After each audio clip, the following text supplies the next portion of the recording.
Hey everybody, we are here. I know it's been a long time since you've seen our lovely faces. Real life happens, but we are glad to be back and so glad to have you guys here for another Bloody Thursday. As you can see, Jace here, Matt, is still bloody from last week. Or last week, the last episode. Hi, what happened last episode? We'll get to that. Bloody? Was there something weird? Did something happen that might have caused that? You got some Lasombra right there by your lips there. So we're gonna go around the table and introduce the channel and who we are. So Pixie/Siren, go ahead and take it away. Yeah. Hi, hello. I am Pixie, playing Siren, the Toreador rocker chick. I think it's Meg. Hi, I'm Meg. I'm playing Gem, who at the moment is a misfit, and her songs are bitter. So. And I'm Matthew, playing Jace, the mostly Tremere.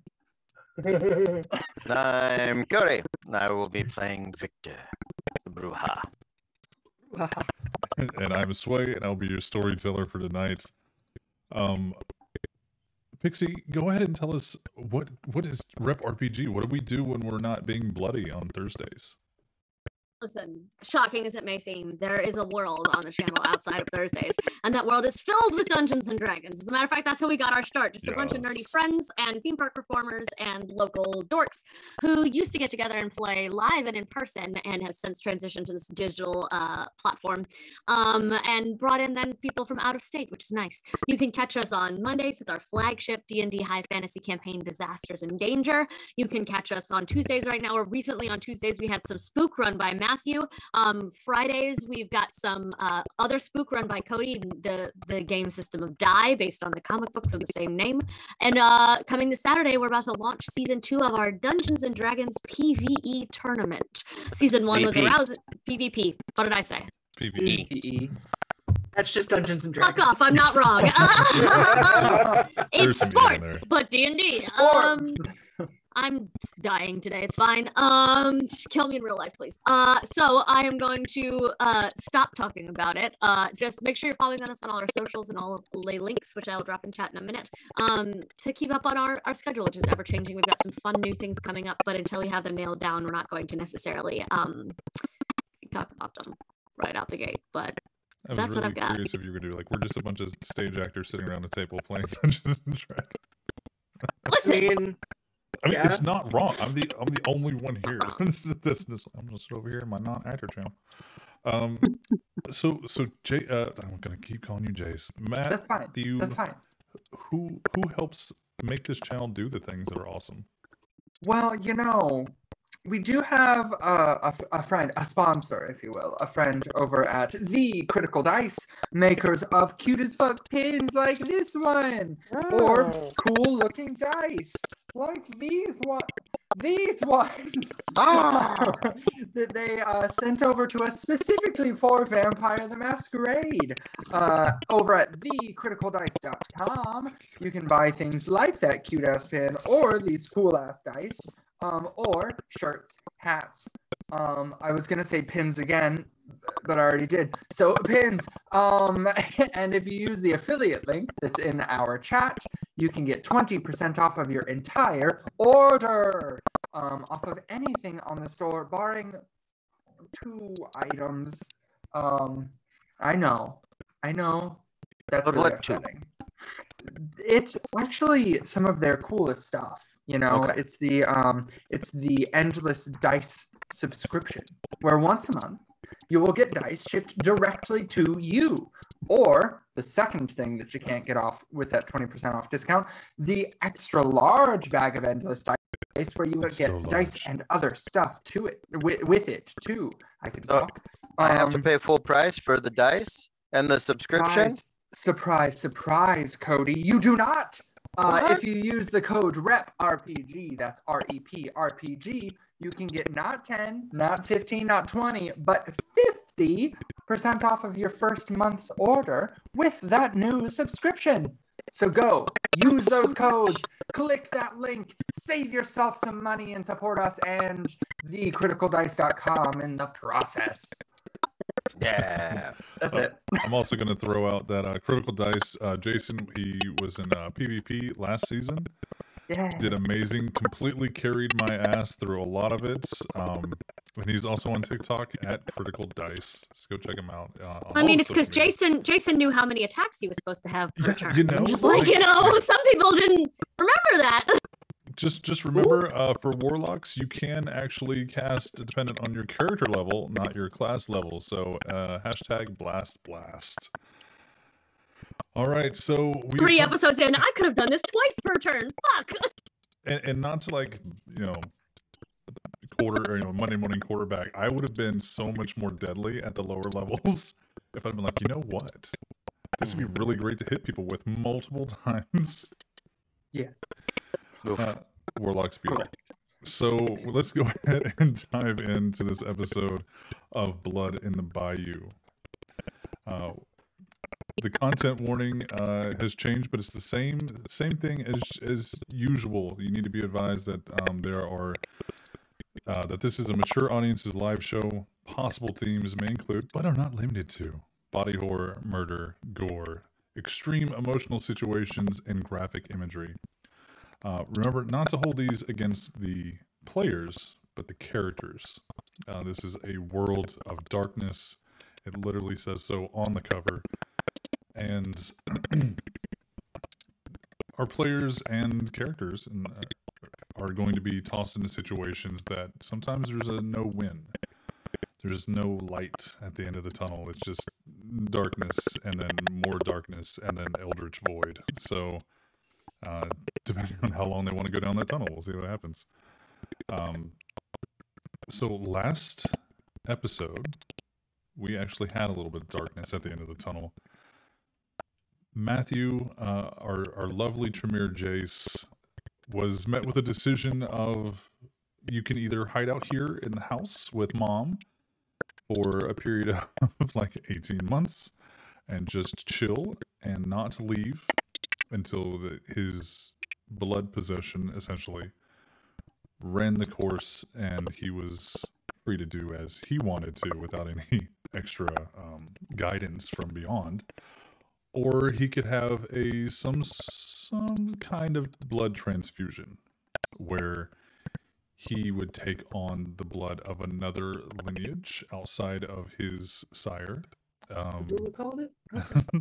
It's a blood transfusion. He committed diablerie. He ate a kindred snack. Didn't even really have to work that hard for it. He just kind of like, kindred snack. So We have to do a commercial for that now. Diablerie, the forbidden vampire snack. What do we got in the fridge? Sunny D, purple stuff. Ooh, La Sombra. Kindred snack. So you kids. We're not stopping at McDonald's. We have La Sombra at home. we have La Sombra at home. The La Sombra are not kindred snack, the snack that bites back. Well done, Silent. So the La Sombra that Jace fed upon, and luckily did not lose what little soul he had left to the kindred in question, seemed to be here with another La Sombra that brought Victor, the Bruja, into the mix. And with a very quick and almost last minute perception check, he realized that, I think the one that I want to bite is not, in fact, Victor's friend that he is literally going to go to war with, or go to war for. And so he did. Way to go, Jace. You didn't push all the buttons, just some of them. Just pulled the lever right next to the giant big red button. Real fucking close. So last episode, we actually left off with the body of the fed upon, the diablerized kindred collapsing into ash. The stake from its heart falling and collapsing on the floor. And that's where we ended the episode. But that's not all that happened that night.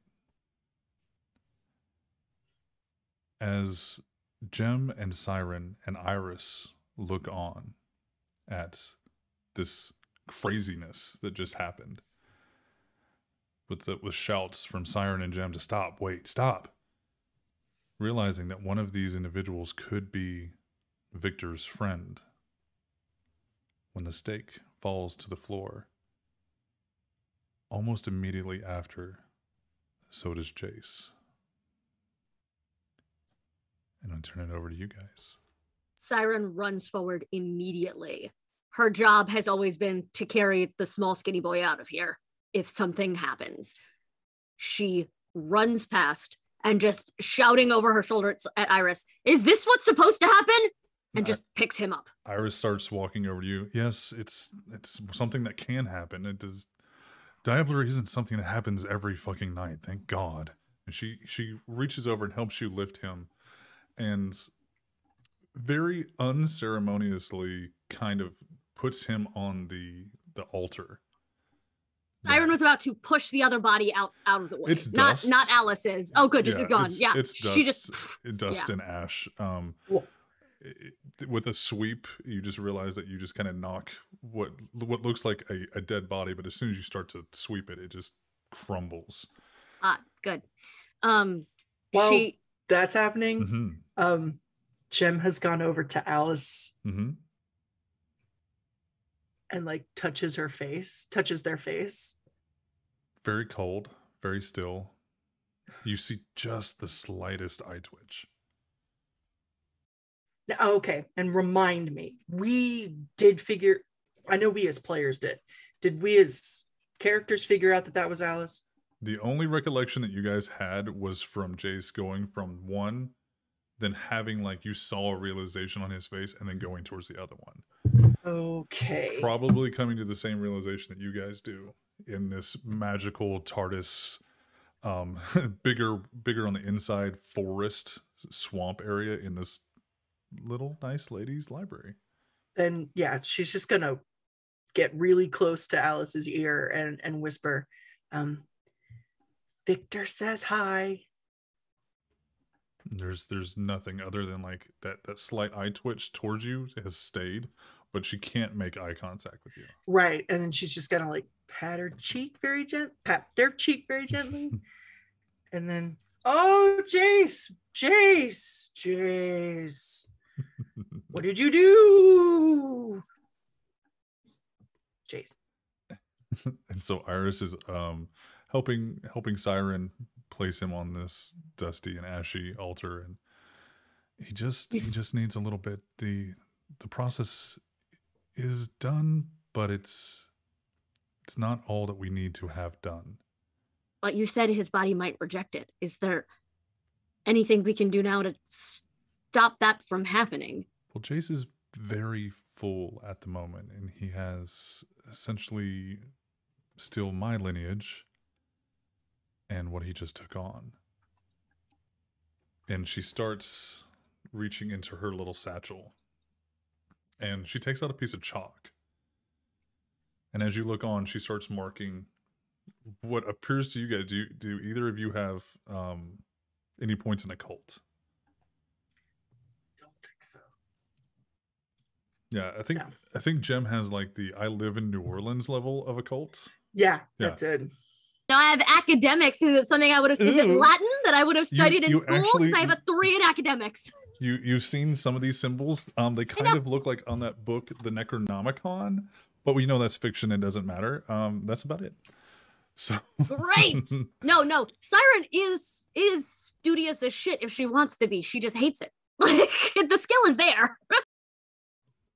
And so she stops paying attention to you guys and starts drawing these essentially arcane sigils along the side of the stone altar. Now this isn't like in a church stone. It's not shaped by men's hands. It's literally just multiple rocks piled where there's a stone slab on top, where you don't know what these were used for usually, but now there's 2 dead bodies on, well, 1 dead body on one and 1 dead body, yeah, he's dead. 1 dead body on the other one. He just has a higher chance of coming back. It's fine. So, and she's just going to town. Siren doesn't leave his side. She doesn't know how to help or what to do. she just fucking stands there, like watchdog style. It's like, not going anywhere. Here to stab if something bad happens. Here to just fucking here. And she stands up and kind of dusts herself off and digs back into her satchel, and she puts the chalk down and pulls out her. You've seen her use this briefly before. Her athame, and it's an obsidian glass shard, essentially, with a deer's head antler as a handle that's been kind of twined together. And she goes and she actually takes Jace's left hand that you're holding and slowly and sweetly, in a lot of ways, takes it from you. Go stand by the door. He'll be okay. Promise. Begrudgingly, and only because it's Iris, she does so. And she lays both of his hands. She lays the one that you were holding on his chest, where it's facing up, and the other one facing up. And she walks to her altar that has. Now, when you guys came in, you saw multiple altars. Could be different, not different faiths, but different deities or different Loa for her. And she actually walks over to the barons. You can tell by the whiskey and the cigars and the dried tobacco leaves and, you know, the packets of chewing tobacco, and goes over there and actually picks up one of the whiskey bottles. And it's old. It's probably older than most of the distilleries that are still in New Orleans at the moment. She walks back over to Jace and she pops the cork out of it with her mouth, takes a big swig, and then she spews the whiskey from her lips up and down Jace multiple times. Swig. She spews it. Swig. She spits it. And she takes her thumb, puts it in her mouth, and she makes some sort of like symbol or sigil on his forehead. And then she takes the obsidian blade and stabs it straight through both of his wrists. And she collects some of the blood that pours, some of the very thick, low viscosity blood. It just drop. It doesn't flow like you would expect it to. It's too thick. It's almost like syrup. Drop. And she goes and she collects it from both wrists in the whiskey bottle. She goes and she puts the whiskey bottle back on the altar of the Baron, and goes over there and bites around the stab wound on each wrist. And she takes a mouthful of Jace's vitae and then smears it around her lips and then kisses each wound. And you guys can just make out from where you're standing that they're healing. The wounds are healing. And she takes and swallows some of it with a loud and guttural. Thank you, Ravensen, for the resub of 4 months. You are amazing. And goes and kisses Jace's forehead where the whiskey was, and with his own blood on her lips, kisses his forehead. And lays her hand, one hand on his chest and one hand on his forehead, and mutters to herself. And she does that for a minute or two. She leaves you guys to do your thing while she's doing hers.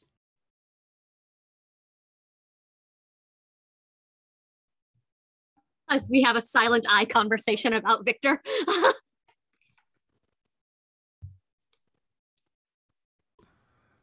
And for everybody at home. For those of you listening along at home, we're just violently gesturing at each other. Oh, but yeah. Meg and I This is a understand podcast what we now. say. Shit. She's miming motorcycle and punch face. And crazy Yeah. and yeah. And we come on, let's go. Yeah. Yeah. Mainly because like Jen feels uncomfortable. This feels very, very personal and private and intimate between. Yeah. But still, she leans in and she's like, should one of us stay here and watch him and one of us go deal with the potential death sentence that is. I'll go. No, I can go. I am probably about half as crazy as he is in that particular vein. First of all, I don't like the word crazy, and I don't feel comfortable just staying here watching. I don't really want to stay either. Well, then just let's. Okay, fine. Just, I'm trying. She's not going to hurt him. Drags out the door as they continue their conversation. It's Irish. She's not going to hurt him. And you guys as soon as you walk towards the door and it opens for you, and you see Iris just peek at you guys, and then she goes back to muttering. And you leave this marshy woodland forest of, for all intents and purposes, a lot of voodoo and hoodoo and just ATRs galore mixed in this entire, her personal chamber, her personal worship space. And you guys are back in this tiny little wood paneled hallway of the ancient site metaphysical store sitting in New Orleans.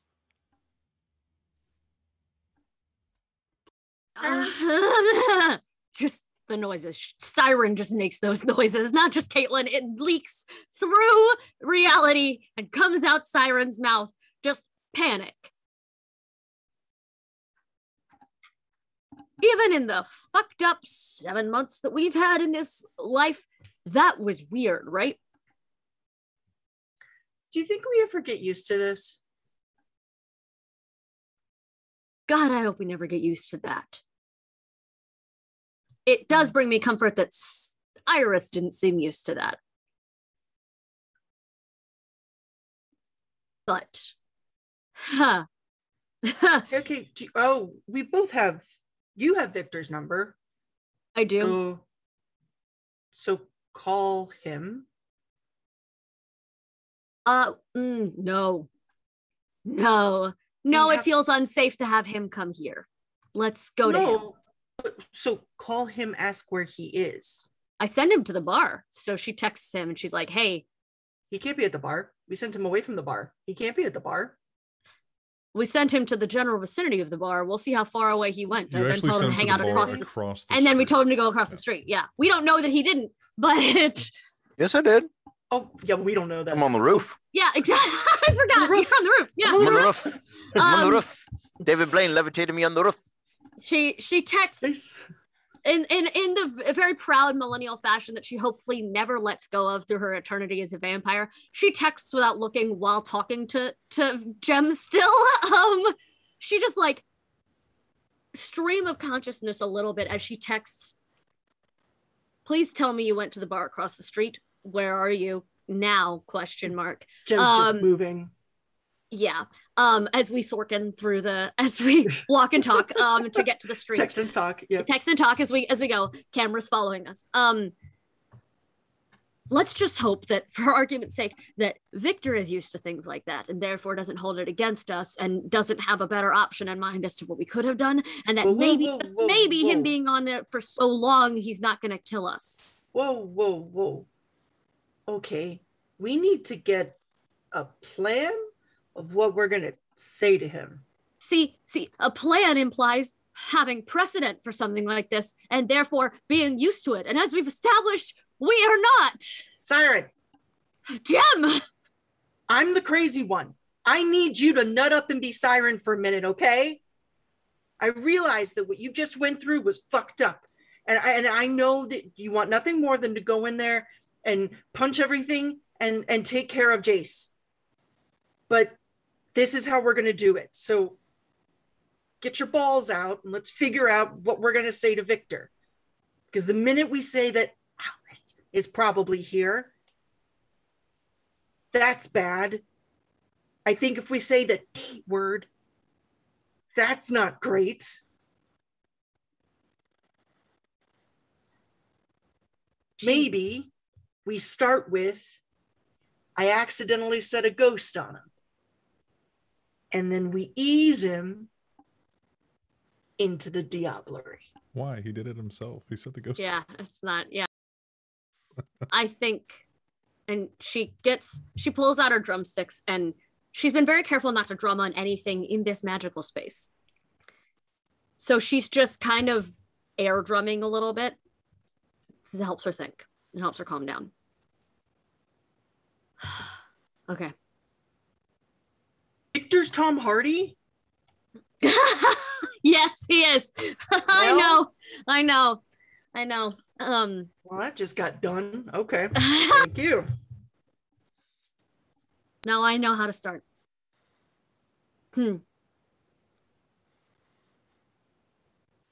What time is it? It's Showtime. with everything that you guys have been through tonight, and Victor's meeting with the Ventru who owns Versace. It's about like 2 o'clock in the morning. You've got a couple hours of nightlight left, but Did I ever hear back from Jerry? you have not. Here's the thing. I don't think this is a conversation that's going to be solved the next 3 hours before sunrise. I say we tell him to meet us first thing tomorrow night. But I think I know how to start. Okay. 3 hours. Have I- 3 hours. 3 Have I heard back from Victor yet? Across the street. Where you dear Siren. Big a kid. I was like, I no. apologize. Where's my long form letter? Come on, give me, do it right. Dear Siren. There's Siren. I am across the street after a interesting conversation. Night burns, and I have many errands to run. At this point, your presence is a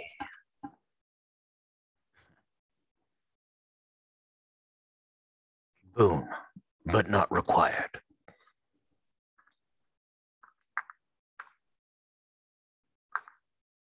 I'm waiting for the sincerely to tell me that the text is done. I apologize. Sincerely, Victor. I was seeing if There there you was go. anything if there was anything It's- else. It's only murders in the building. Oh yeah, it is. Yours. So she gets that back. Okay. Jem. Yeah. Look me in the eyes. Tell me you can tell that I'm Siren again. Yeah. Not going to say anything until tomorrow. I am, however, going to continue to try to endear myself to this man before the other shoe drops. He's got something he needs to do tonight. I would like to accompany him. If you want to come, that'd be great, but I am sure you also have things that need dealing with. Uh-huh.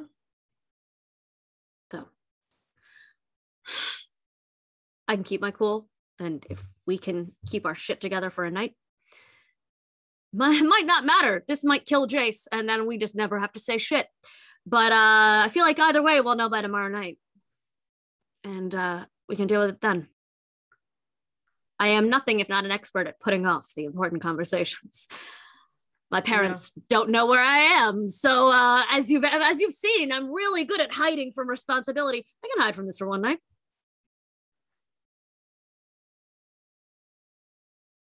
It'd be dick to point out that this isn't hiding, it's running. But yeah.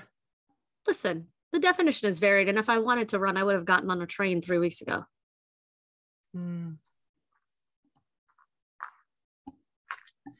I need to go return some tapes. Let me know how things go with Victor. Let me know how things go with Jerry. She was privy to part of those conversations. She's not going to assume the worst, but she was there for one of the panicked phone calls. Mm-hmm. So Where she she's just gonna repeatedly assume. called, Yes. to text, and try to get in touch with Jerry at the same kind of panic when she couldn't reach Addison. So she remembers that, but she's not prying. So Meg, do you have? Does Jem have celerity? I can't It's an remember. excellent question, Sway. I'm so glad you asked. Are you planning on walking / running, or are you planning on getting like a Do you need Uber? one of my cars? I Do can you send need it to you. Do you need a meat van? What were we calling that? The beef buses. The beef bus. Oh. Do you need a beef Beefcake bus? buses. A beefcake bus. Oh Lord. Do the normal kind buses not run at 2 a.m.? Not really on this part of town. There's too much foot traffic. You can call a Uber or a Lyft or an Oscar Siren. Mayer Wienermobile. Siren. Yeah, I'll get you the one who really, really likes 80s rock. She's learned some of the music. Actually, no. Has she figured out if there's a certain type of music that Jem is soothed by? Because if yes, Please tell she me. is.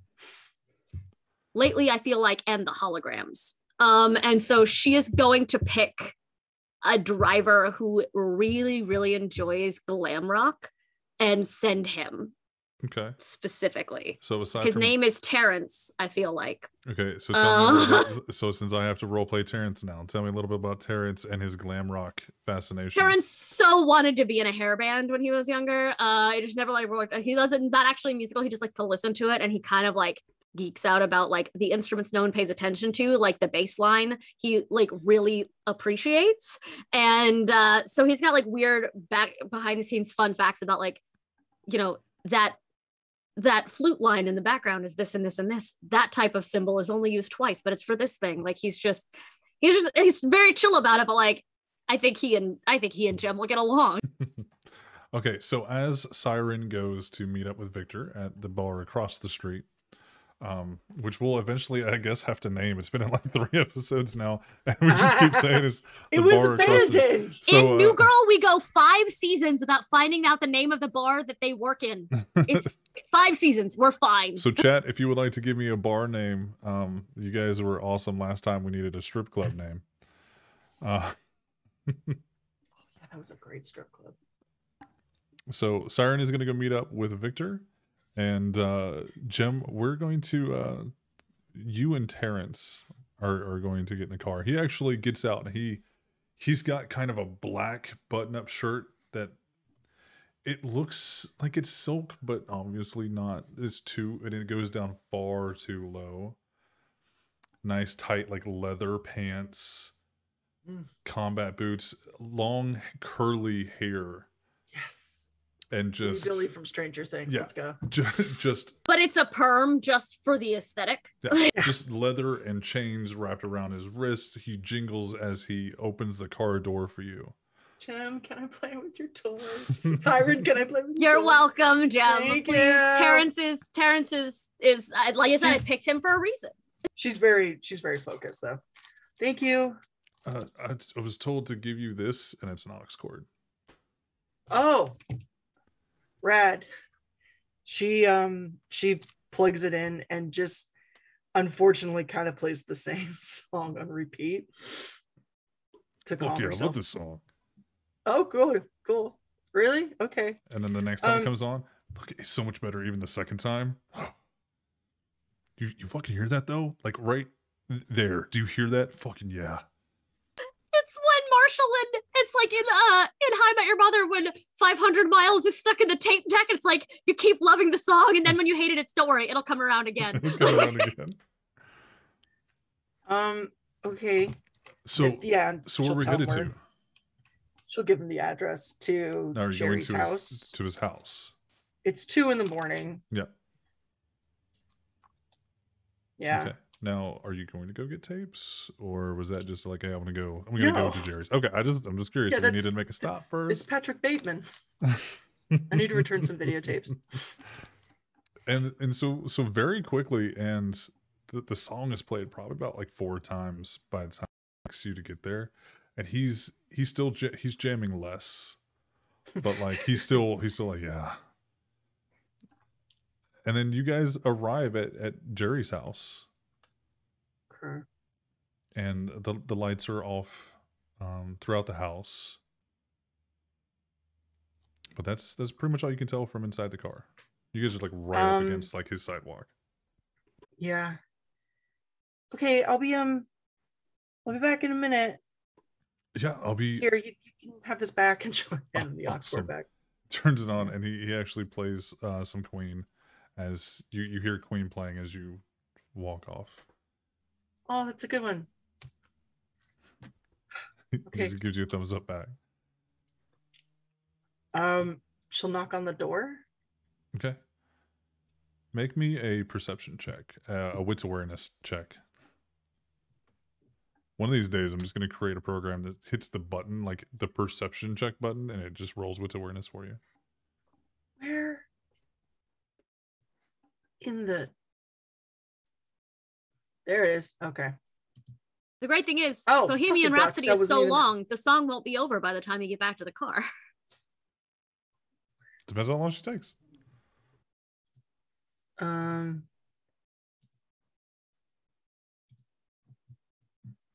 Oh Lord, come on, let's go. 3 successes, 2 successes, Okay. and nothing on my hunger dice. You hear inside. It's faint, but it sounds like a record like skipping. But as you look at the door, like there's no like stacked up mail or anything else like that. I test the doorknob. It's open. Fuck no. The door's not open, but it's unlocked. Sorry, it's unlocked. There's a That's difference. worse. She's gonna check to see if anyone's around besides Terrence. No, not that you can tell with 3 successes now. Okay, and she's gonna... That was the worst door sound ever. It was pretty good. I liked it. it. Yeah. I've done better. I don't... Okay. And I'm panicking because Jerry. And she'll not close it, but like close it too behind her. What do my elf eyes see? You see a lived-in. It's a 2-story, lived-in house, kind of not hoarder-ish, but like there's records, there's CDs, there's cassettes. It looks like the storage space for everything that he hasn't been able to put on the shelves yet or didn't sell or whatever he just needed to do something with. So it's either here waiting to go to the store or is here waiting to go back to the store once there's, low stock or something that he needs to replace. And, it's the living room is on your right. The dining room and kitchen are to your left. There's a hallway, probably a bathroom, maybe a bedroom. And then there's some stairs that go upstairs. I'm gonna head to his bedroom. Okay. Maybe he just fell asleep with the record on. Just totally a normal thing to do. That's so Jerry. That's so Jerry. Jerry. Okay, so you go up. Do you want to try the downstairs and see if his bedroom is downstairs, or do you want to go up? Do you I feel like she's been to his house before. I could see you have been like to get more stalker. Okay, so you know his bedroom is upstairs. It's the second on the left or whatever. And you go upstairs, and his bedroom door is kind of open. But there's just a little light from inside, like a dim lamp or a nightlight. Like it's not a candle. There's no spooky open flames to deal with.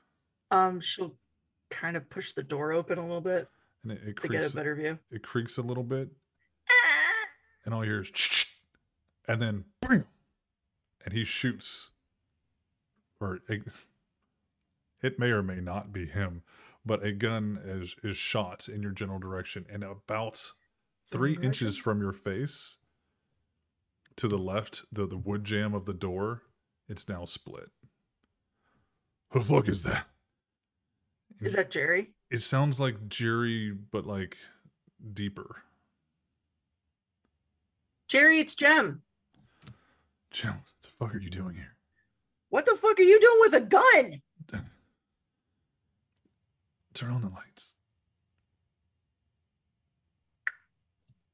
And you see him, and he's laying in bed, and he's got the gun like still pointed at you. And it's Jerry. What? Kind of. His skin is mottled. He looks real sick. He's got this dry, almost like flaky skin, and it's dark skin, like greenish tint to it. Jerry, are you feeling okay, man? No, it hurts. And then What hurts? when he grimaces, his lips go far too wide.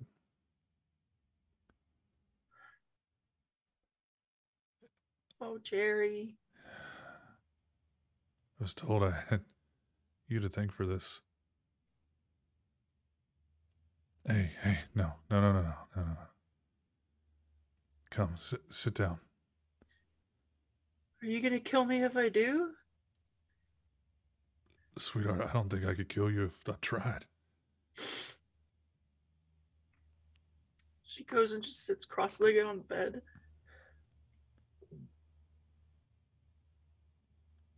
Why didn't you ever come back? You know why? I know why now.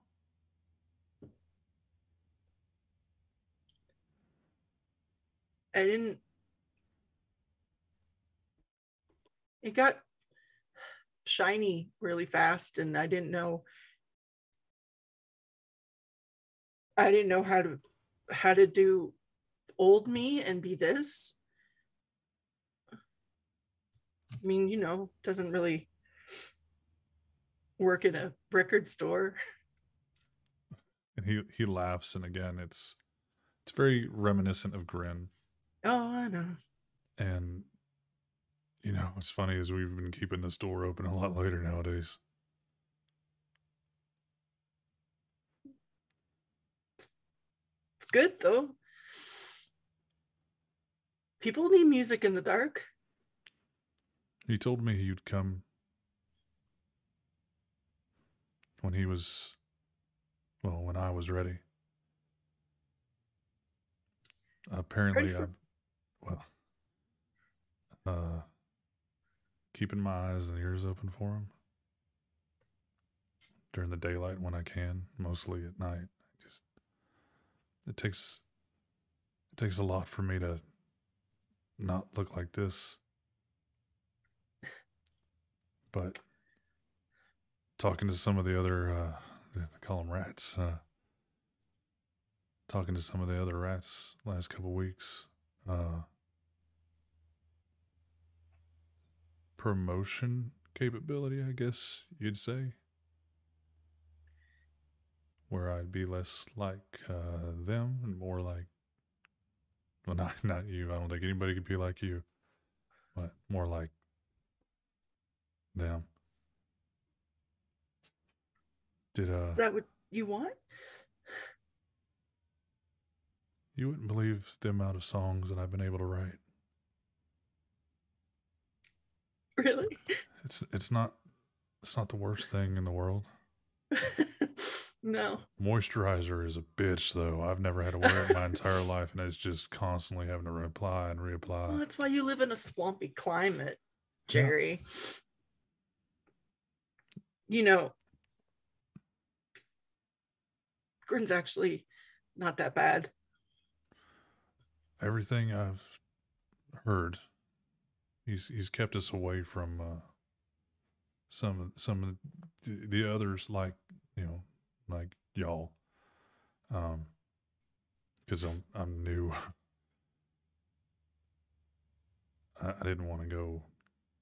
I don't want to go be homeless. I don't want to give up what I have just to. I'm giving up a lot already, and I want to give up living here.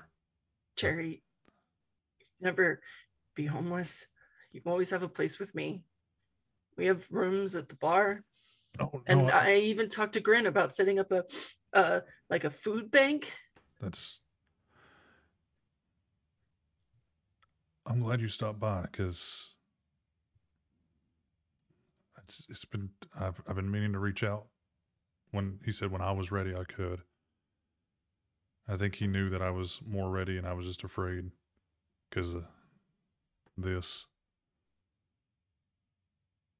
And he said, and I understand I know for a long time you worked for me. In the more recent developments of New Orleans, apparently I work for you now. So whenever you're ready, we can do that. I'm your liaison between you and him to make this work. I'm so sorry. He reaches out and tries to grab your hand. I should have called you. I should have called you as soon as it happened. He told me I should have called. I should have come sooner. I should never have given him that stupid card. He really liked the music, though.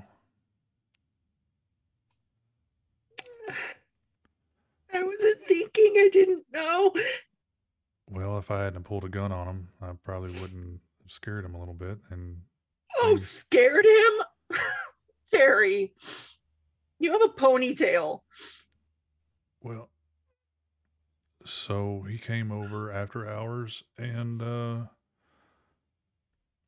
apparently he was looking for a much younger man, and he was not prepared for a double-barrel shotgun to the back of the head. Yeah, well. Apparently it's not very easy to sneak up on your kind, and, well, he grips your hand tightly. And you see Jerry come back to what you've always known Jerry to look like. He let this drop. And he has to drop it himself. So it was more of I proved that I might be useful to him than anything you could have done. I think the only reason he didn't fucking rip my neck off and drink me like a damn soda pop was the fact that you did send him here.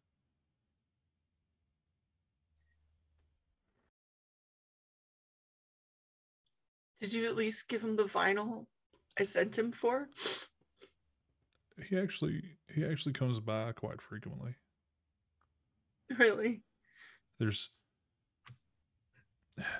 Apparently I have to see him once a month. Yeah. But he comes by usually about once every week, every 2 weeks. Does it hurt? It kind of cracks a little weird when I smile.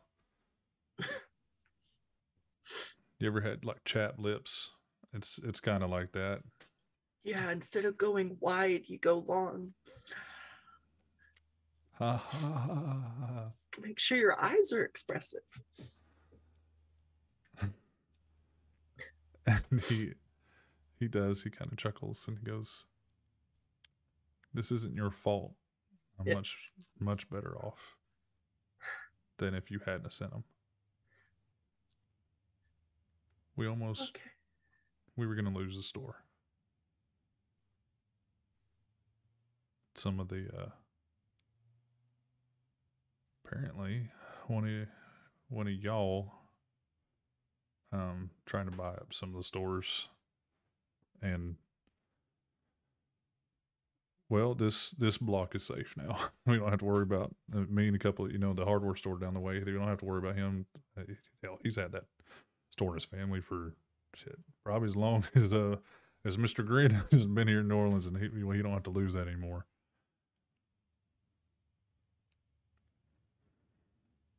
But that wasn't my kind, Jerry. We're not all made the same. I've heard a little bit. Apparently, when I hear him say it, when I have the balls to walk down the street and go talk to him, we'll have more conversations. But I mean, tomorrow's Halloween. Maybe I'll just start walking down. Yeah. If you could walk down the street in New Orleans on Halloween, you could do anything. It's bloody tiring to keep that old face up. Apparently it gets easier, but it'll be a little bit before I can.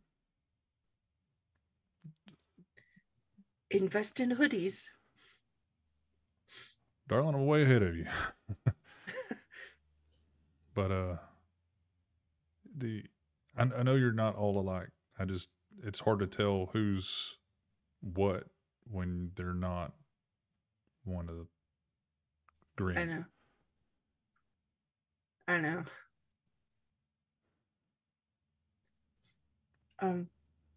Well, my number hasn't changed.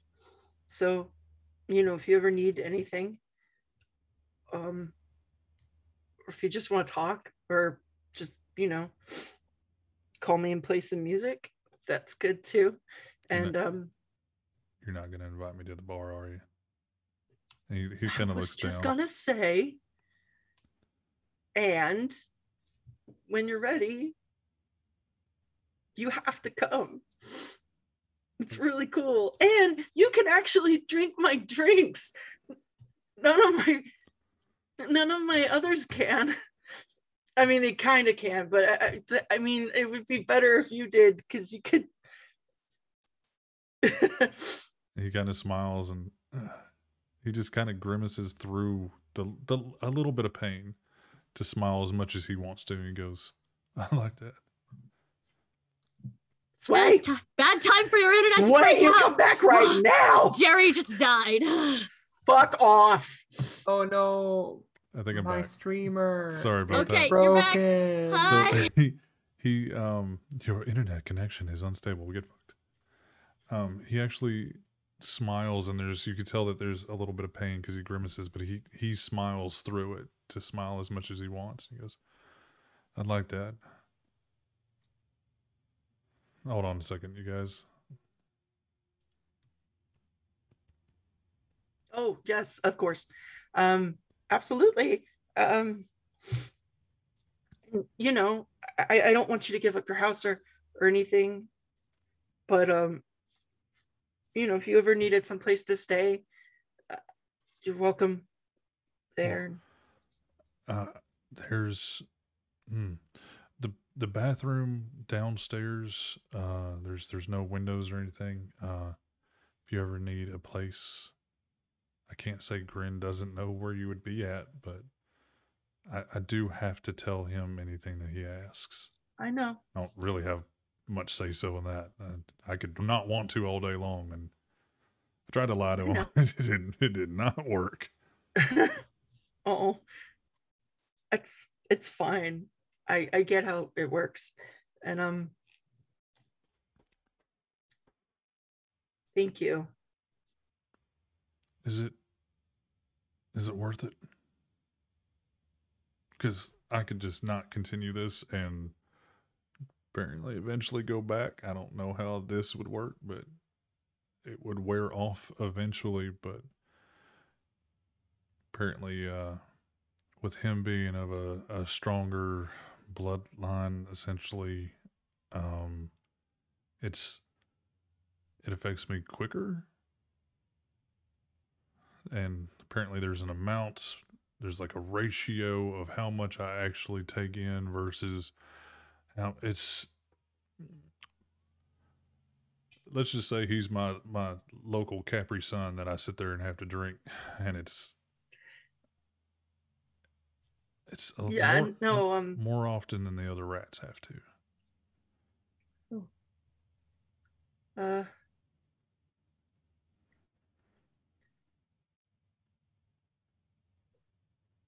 I don't want to lose you, Jerry. Well, the good news is as long as I don't piss him off, I don't think I'm going anywhere. So, yeah.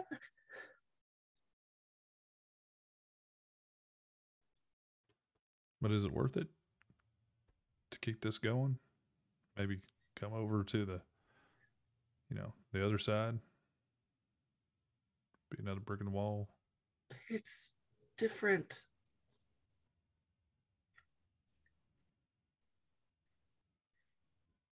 He grips your hand. If you ever need out, we'll go. I can't, but I don't know. I don't want to tell you that it's perfect. Oh, you know, sweetheart, I already know it is not perfect. but you know, being the other thing isn't perfect either. And I figure at least this way, I'll get to hear all of the music until we crash into the sun or whatever. I don't know how any of this stops.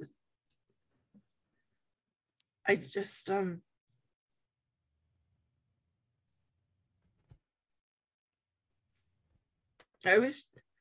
all I ever wanted was to just listen to music.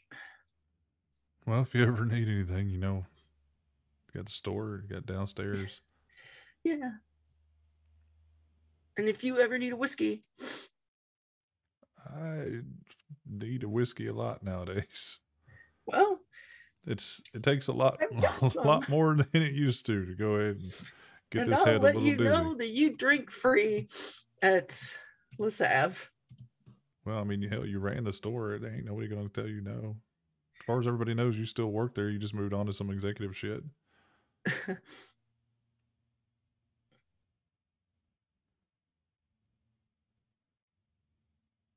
I'm sorry, Jerry. Told you don't have nothing to be sorry about. Well, I'm still sorry. And you're not the boss of me anymore. This is true.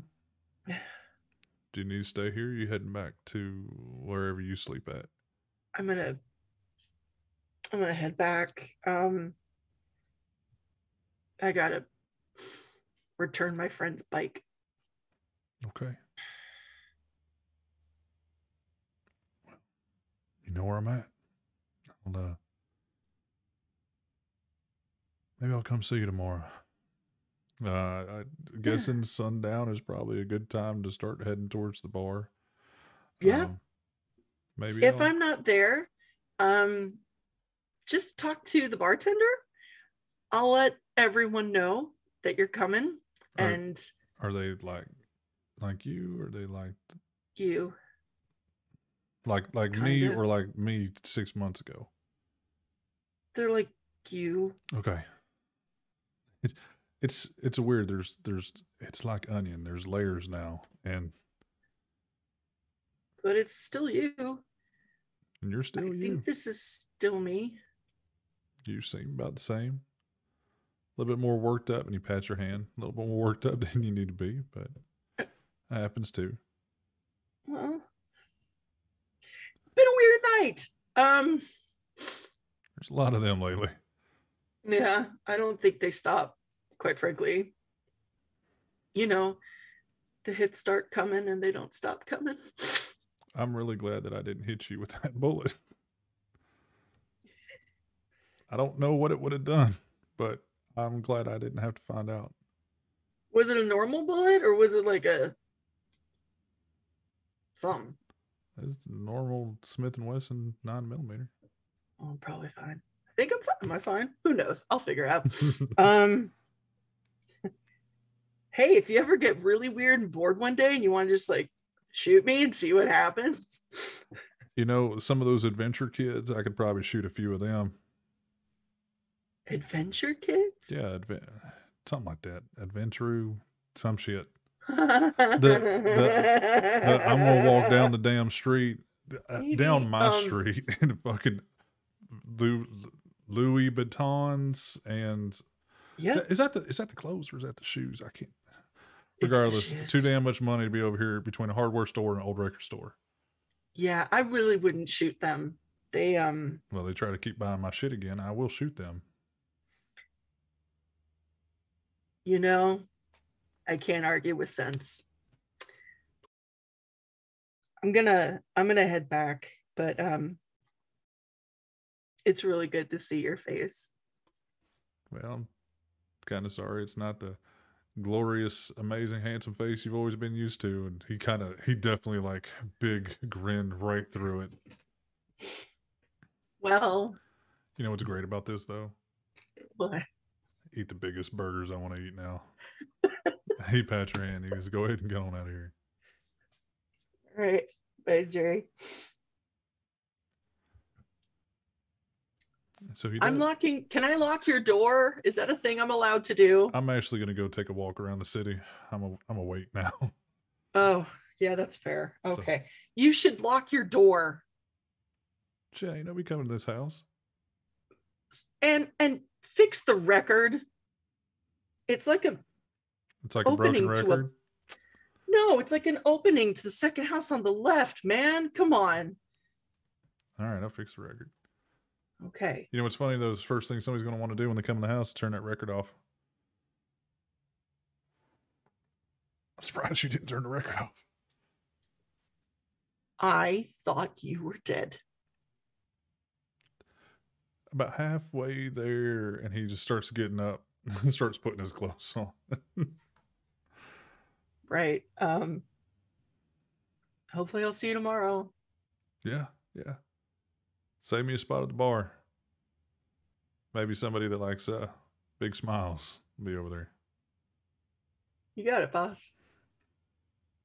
And he takes a step into the bathroom, and you hear the shower kick on. She's just the fuck out of there. You're gonna get back in the car with Terrence. Yep. And you still hear Queen playing. It's a different song, but it's still playing. And while all of that was going on, Siren was Meanwhile, making across town. Siren is making her way towards Victor. Is there anything you want to talk to your driver? It's not Hammy, but Then I just request.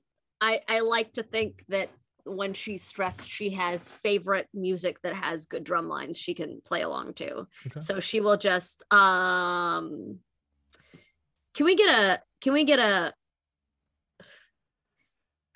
one of the ones you can ignore, please? But just I'm gonna go crazy on the seats back here, if you don't mind. Just pulls out sticks. yeah, whatever you say, boss. He put something on. Oh, don't call me that. Oh, it's fine. And you jam out, and soon enough, you're lost in your own internal music. It's after everything with Iris and Jace. It's loud. The music in your head plays a lot louder than it usually does. Yes, it does. But quickly enough, you arrive at the bar across the way, and you arrive and you don't know where Victor is. I don't know. Victor, you said you went back down inside, right? Where'd you stay on the roof? I left. No, when I didn't know she was coming. It was, where are you? I have errands to run. You don't that's have to right. come. Yeah. Dumb. Okay, Can so we go back and say that I've during the drive, proposed confidence? Yes.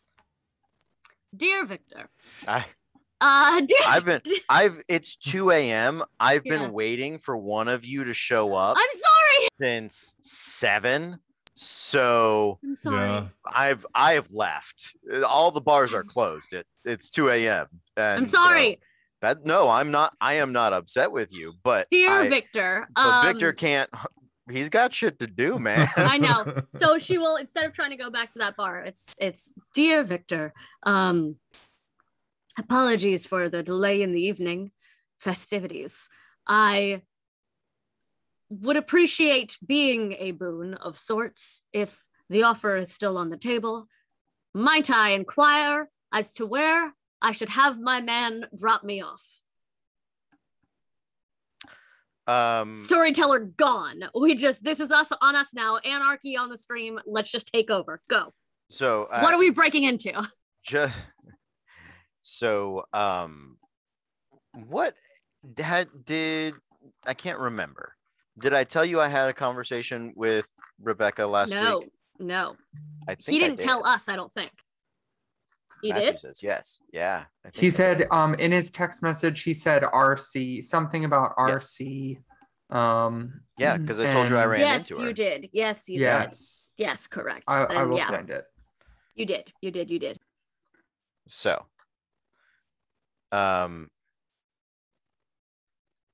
okay. So yeah, one of the things I had to do that I just wanted to get checked out off the list is to run by the graveyard and give a ride by the graveyard and give a vial. Did you want to talk to Grin? Don't want to talk to him. Just to the guy up front. Yeah.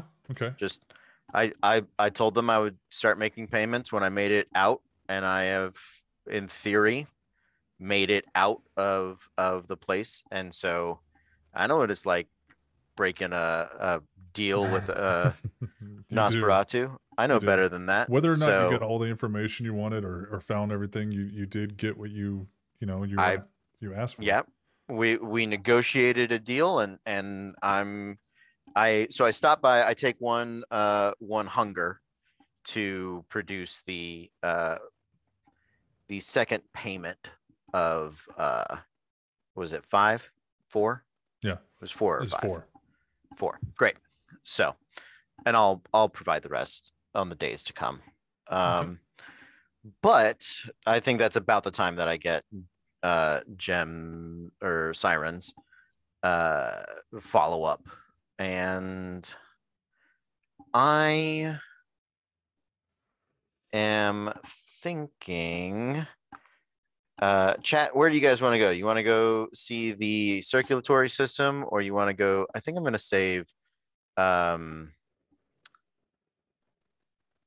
going to save the apartment for after. Okay. So I'm gonna make my way to the circulatory system, which is run by a very well named person, not Addison. That's his apartment.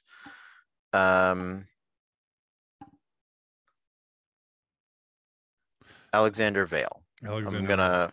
Yeah. So the circulatory system for everybody who is curious is basically usually a Ventru run organization, but they incorporated a few different clans into the mix and ghouls as well, where they procure specific dietary needs, mostly used by the Ventru, who they all have a dietary restriction.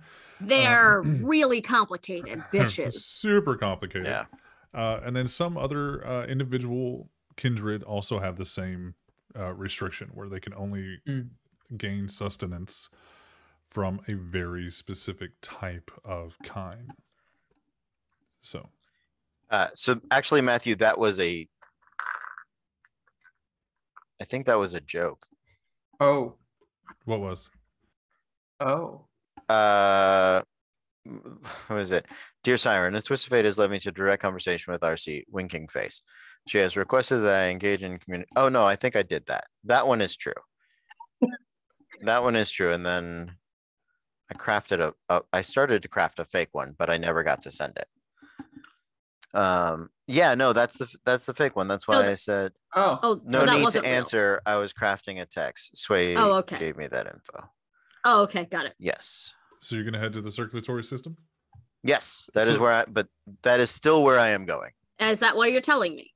Yes, I am telling you. I go there. So the address is actually to it's a more corporate building that owns a lot of the UPS trucks in the area. Mm-hmm. It's like UPS corporate. So it's one of those, like, you have the business side, and then you also have a functioning UPS dispersal center or whatever. Sorting distribution exactly. center. Yeah, absolutely. Got it. And surprisingly enough, at 2 a.m., it is still lit up. The corporate side is still lit up. Mm-hmm. And there's somebody working the front desk that you can see from the outside as you... Are you pulling up straight to... like where you can see inside, or are you gonna walk up? I'll ride by, okay, and then park the bike near. That's the nice thing about having a bike. You can kind of park it wherever you want. Yeah. So yeah, I'm not far from the door, and as he's walking up, he's gonna grab a business card. Or just a piece of paper and write Alexander Vale on it, and just like, how about these apples? onto the window. Okay, and there's a lady that kind of she's too far away to read. She walks over and she goes, "Yeah, come in." All right. And she yeah, pops latches, the top and bottom latch, and she opens the door. Can I help you? You need to speak to Mr. Vale, I'm assuming. Yes, okay. That is exactly why I'm here. Come in, have a seat, and we'll see if he's able to take guests at the moment. May I ask who? Name's Victor. I'll stand, and of course. I'm certain he'll see me.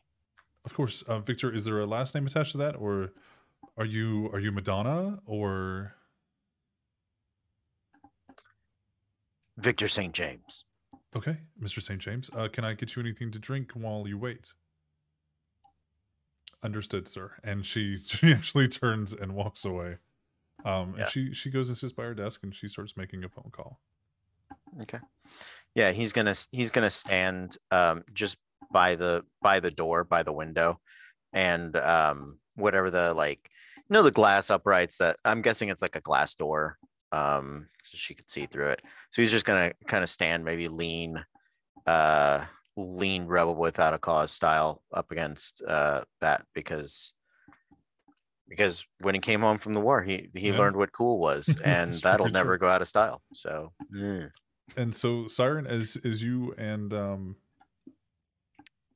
we didn't give a name to this meat bus. So as he drives by, you see the building that you're supposed to go to, and you can almost you can kind of see the bike like off a little bit further, like not in direct line of sight of the lady at the desk. But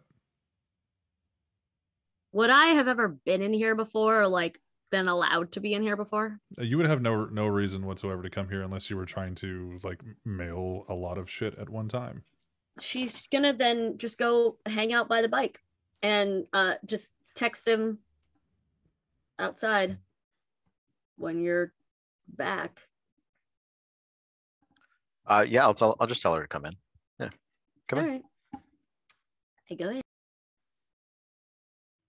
And as you push the door open, because she didn't relock it, you push the door open, and you see him. You see Victor there, very Rebel Without a Cause, and a 30, early 40, late 30ish blonde-haired woman sitting at a desk, very ventru chic, but there's a blush to her skin that could only have been put there fake or come there naturally.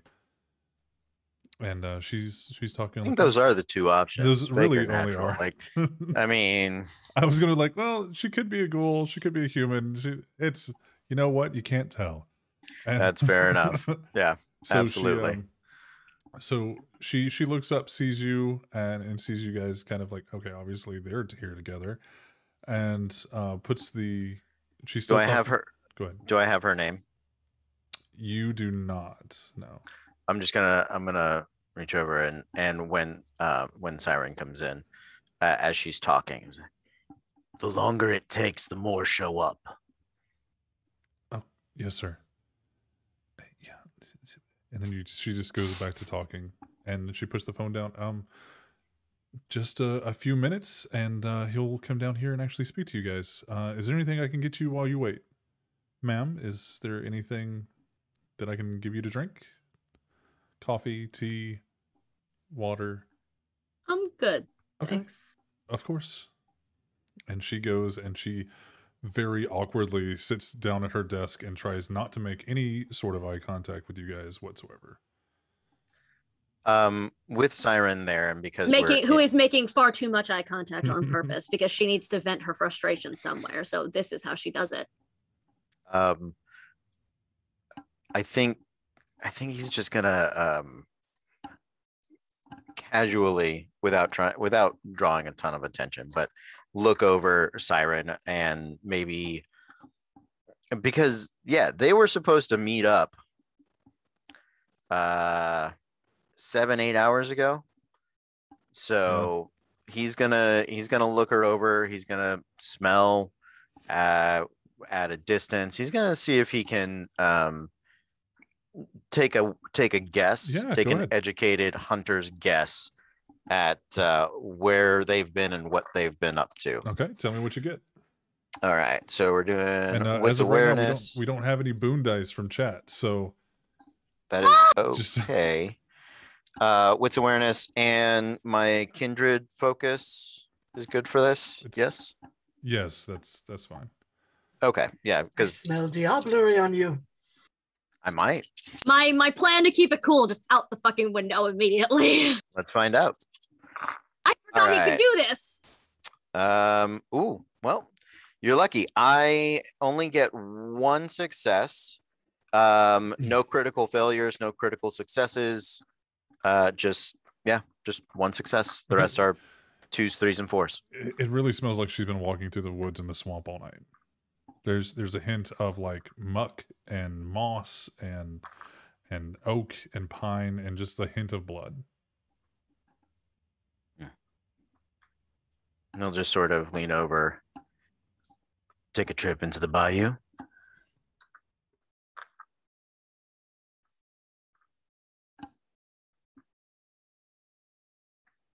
A girl can't take a late night walk to clean up her own messes.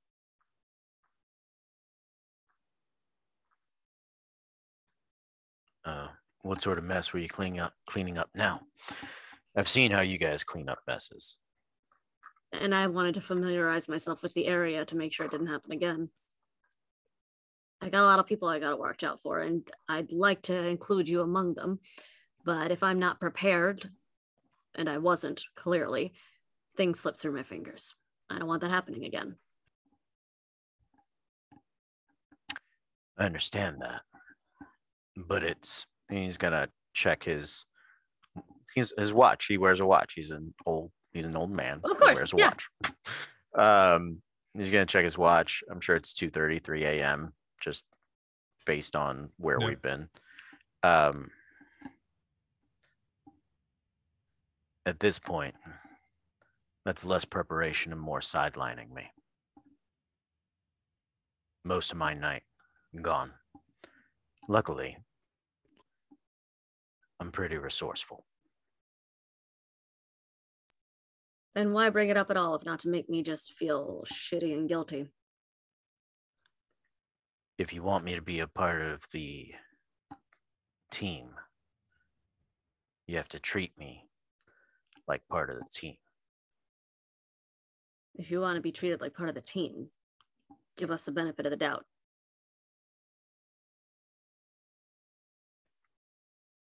I live for Matthew's little dance just then. I'm sorry for everyone who didn't see that. He has the card with Vincent Vale that he wrote on it, and he's gonna open the codex, Rolodex that Rebecca gave him, and sort of leaf through them and put it in alphabetically where he thinks it should go. And did we establish he didn't tell us about this conversation? He has not told you. He hasn't had time to tell him. You guys have been doing your own thing, and he's been waiting. Yeah. And text messaging. Yeah. He text. Yeah. So the last text we had was he's going to wait across the street. And then he started to walk out. Chase walked in and he went, huh, that's a good conversation I should have. Yeah. It Went and had a actually talk. really was a good conversation Yeah. for, Went for everybody. super smooth, barely an inconvenience. Super smooth. So yeah, that's all. He hasn't told her yet, but also they're in the middle of a lobby. So he's not gonna, if she can figure it out with what he's got in his hand, awesome. But he's not gonna discuss it right here. Are you so afraid of the technology of your phone that you have to carry your contacts around in that, old man? 'Cause I And can that's help you with that right if you when need me you- to program something. Right when you ask that, you hear the ding, and the elevator opens up. Literally saved by the bell. And as the elevator dings, you hear an explosion across the city. And we're going to go to break. So, Why? we're going to take a quick little 10-15 minute break, you guys. We'll see you back at 10:15 Eastern Standard Time. It'll be a 10-minute break. All right, All right. 11-minute break. And see what chaos ensues. No. All right, you guys. See you soon. Bye. And we're back. All right, welcome back, everybody. We left off with Victor and Siren going to go see Alexander Vale, the apparently point of contact, if not the owner and operator of the Circulatory System of New Orleans, conveniently located in a shipping and distribution center for UPS. And as the elevator arrived at the lobby with a ding, you heard a distinct explosion going off somewhere else in the city.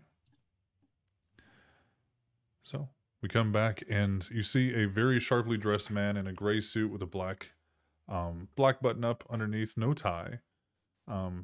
He has a goatee and slick back hair, very kind of like snobby / wannabe sinister looking, obviously Ventrue.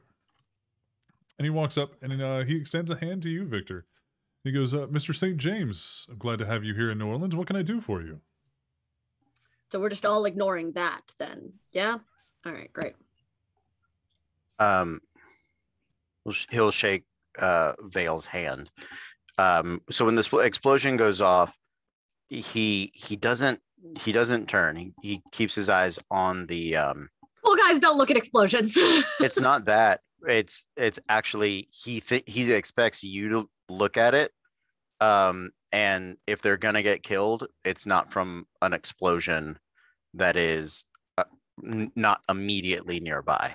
So he's actually going to hand his Rolodex, not his, Chase's Rolodex.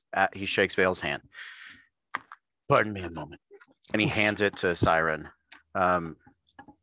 See if any of those line up with what just happened. Mr. Vale, I've had a conversation with an associate of yours, and I have some questions that I require answers for. We can do that here or outside. Which would you prefer? I would, of course, prefer to do it inside. Was that you all by chance? No. Your reputation precedes you, Mr. St. James. I'm just curious. Janet, no, I wish my... Trust me, if I could blow up things across town with my mind, I would be in a very different position. In fact, I'm pretty sure my night just got a little busier with a little less time to spare. So, if we I get it. I should have come hours ago. Well, let's see if we can make that evening a little bit easier to deal with. Janet, if you could excuse us, please. And she does, and she just nods and stands up, and she actually gets on the elevator and goes the fuck away, and leaves you three in the lobby together and alone. So, Mr. St. James, what can I do for you? Alistair Abernathy, or Alex, goes by a variety of names. Came to town, started poking around, and was supposed to be escorted out of town. You're the last point of contact that I know saw them. I would like you to tell me where they ended up. Of course. And he actually kind of puts his hands behind his back to like a parade rest at ease style, not like reaching for anything. Yeah. We had one of my associates, one of my ghouls, take her to the Hard Rock Casino and was supposed to essentially babysit her over the day, so she could, well, when I met Alex, they were using, she was just she. And Understood. Alex was supposed to leave the city the following day, being chauffeured at their leisure out of the city. Chauffeured by someone in your employ, from what I've been Yes, told. sir. One of my ghouls. Great. Okay, that is also Cody checking because it's been a minute. Yes. And what did your ghoul report to you on that escorting mission? And you see just the slightest eye raise. To be quite frank, Mr. St. James, I didn't ask for them to return with any updates. I expect that when I give a direct order to one of my associates, that they carry it to the fullest extent, unless they contact me to tell me otherwise, that it did not go as I had instructed. Have you had any further contact with this ghoul since for other jobs? No, most of my associates You are... should. Now. Fair enough. If you'd excuse me, ma'am, excuse me for a second. And he walks towards where the elevator is. And I think there's a line right there. Mr. St. James, I appreciate and respect your position outside of the city. However, I would appreciate you not telling me how to run my own house while inside my own house. And he walks and he grabs his cell phone. I thought he would. Yeah, okay. He got his cell phone. I thought he was like going upstairs to make a call. No, But that's no. fine. I'll still be a dick to him. It's how I ingratiate myself to everybody. So he does. Yeah, he exactly. reaches in his pocket and he starts tapping away supernaturally fast on his phone. While he's doing that, I'm gonna lean towards Siren and if you get on the roof, do you think you could see where that explosion happened? If not, I'm sure I have more than enough contacts in town to tell me. Speaking Start of making phone contacts, calls. speaking of contacts, why don't you know who's in your own Rolodex? It's not my Rolodex. Do I have time to ask whose, or should I just get upstairs? Well, you said you don't have to go upstairs. I think you can start making a, oh God, what do they call it? Is it a blast, a tweet, a group message? She does have a group chat that's just... There's got to be something. Muscles and cars. Sure. Muscle cars is the joke. That's a good one. I like it. Yeah. And so she texts the beefcake buses all at once. Is anyone near whatever big ass boom just happened? Vegas is in that chat, by the way. Vegas is in that chat? Yes. Very quickly, you get a response. From? You get a phone call from a unknown number. And picks up. the only unknown number in that is Vegas. She picks up. The goddess, you need to get to fucking ground now. Who's us? The fucking us. Bite, nom, us. You Who's need to get they? to the ground. The fucking church, the fucking feds. I don't fucking know. Shit. Yeah, Okay. Lamia's, no more. Yeah, the whole like recent purchase, fucking great. It's just a ball of fucking blaze now. And he hangs up the phone. Fuck. Shit. Hey, I don't know and care what the relationship to this man is, but for the sake of the entire masquerade, I'm gonna need you to help me clear this fucking place out or get everybody inside right now. That explosion wasn't localized. That explosion is a sign of bigger things to come. Understood. Yeah. I walk over He starts walking to Vale. towards you. Yeah. Yeah. Can Mr. you St. sum it up? James? Oh, excuse me. What? I'm sorry. Can you sum up what happened to my friend? Unfortunately, I can't get a hold of my associate. You need to get in contact with every child and kindred ghoul you know. It is, from what I understand, a good time to hide. Understood. Siren is texting the whole group chat, including Jace, in case Iris can see his phone, because I don't know that she has Iris's number. She is texting all of them. Fuck shit. Yeah.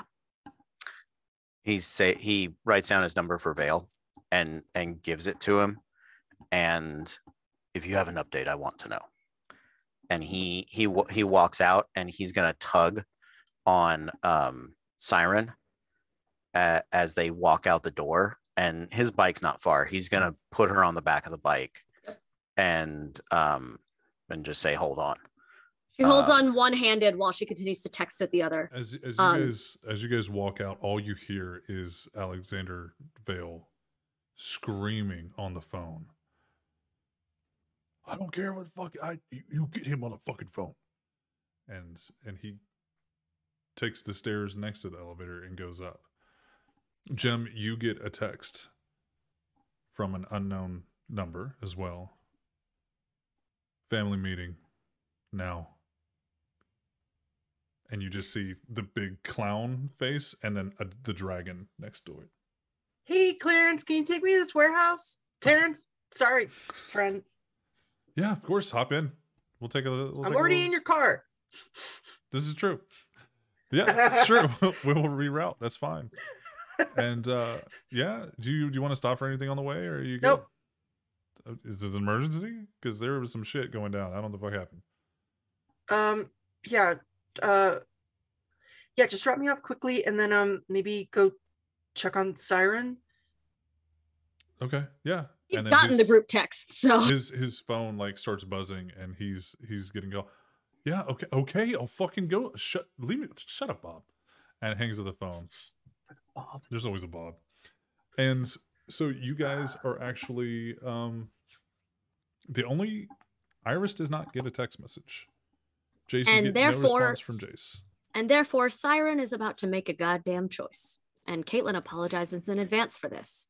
For the record, we did know that when they're in the village, like the little you guys fake had swamp, no service. there was inside, no signal. Yeah. Okay, so this is Inside not the like store. this is coming out of fucking nowhere. No, but just in case, because if she's still in there and has no way of contacting, and Vegas sounded panicked, Siren's one job now To be is fair, to protect Vegas people. Vegas sounded very pissed. That too. Okay. Well, she will quickly text him then and ask, home or hiding elsewhere.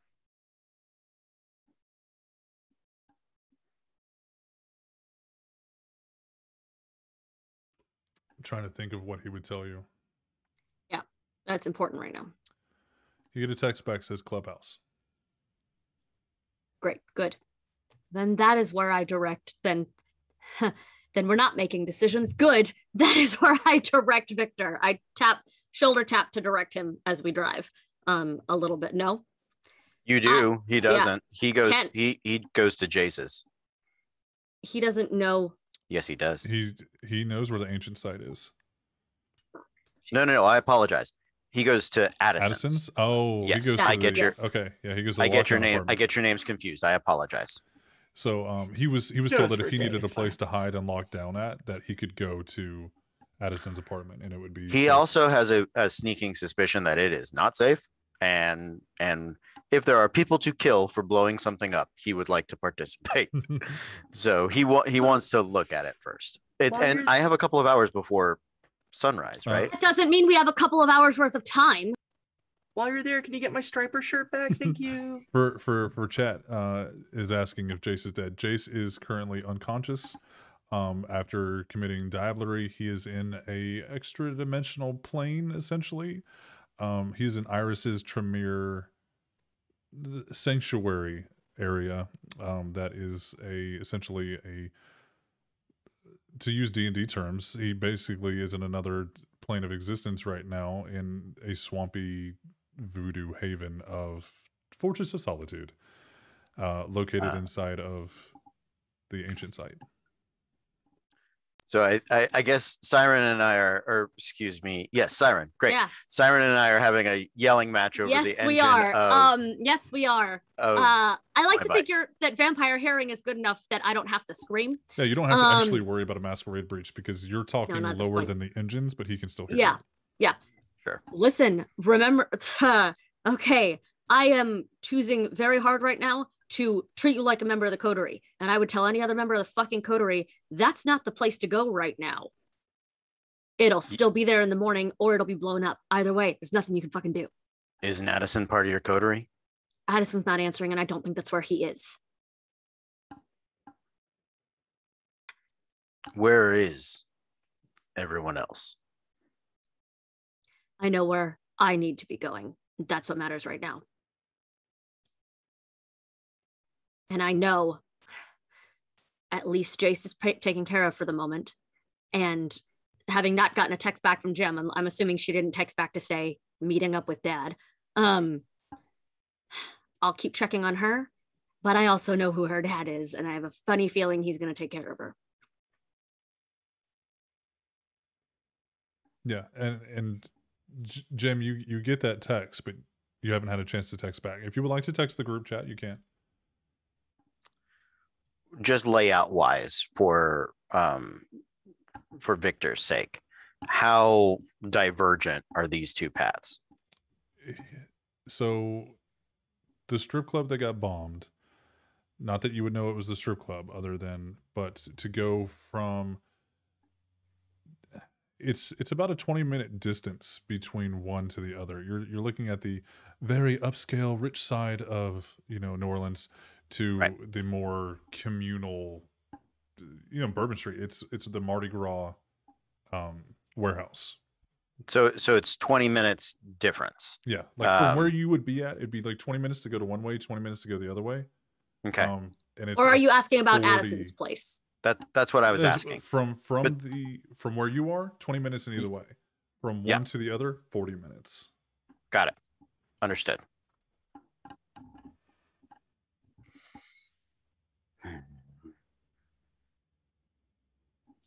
So where do you want me to put you? I'd like you to come with me. Where? I tell him where the clubhouse is. Do you tell him what the clubhouse is? Fuck. Yes. Because we are at a point right now where I think use hiding in plain sight is no longer going to be an option. If that explosion is what we think it is and who we think it is, based on where it was, this is an all or nothing situation for every vampire in town. She does tell you that is the prince's personal haven and one of the only Elysiums in New Orleans aside from their bar.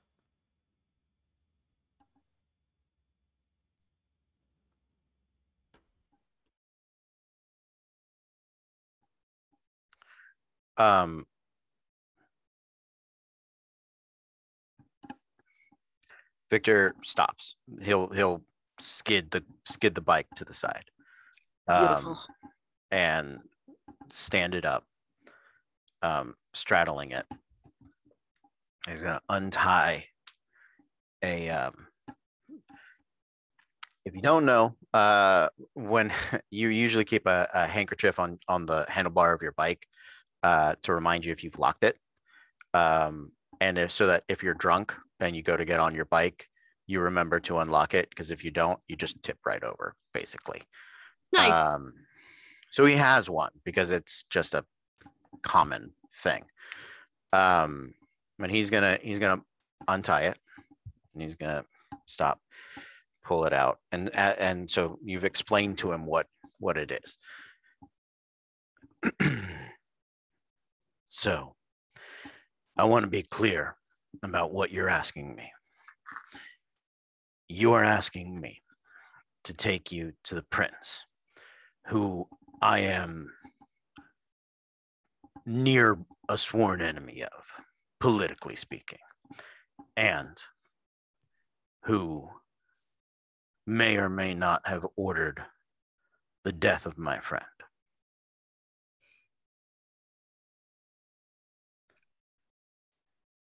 Remember how I said I had to make some decisions? I'm very sorry. So I've already made one deal tonight. I've promised that I will find Addison. To that end, I have been offered help to find my friend. All right. But I want to be very clear. And he's going to step off the bike and he's going to look at her.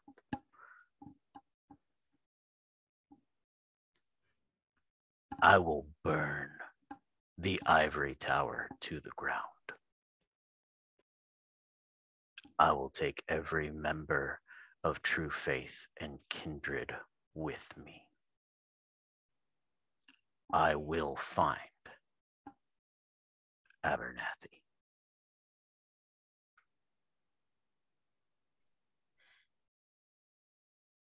So where are we going? I have to roll. I have to make it the dice. I can't make this decision right now. I think your decision is between telling him you know exactly where his friend is. Yes, it is. Or like he wants to go to Addison's apartment. You also know that another option that would make him a little bit more like, fuck the clubhouse, we're going here. I'm aware.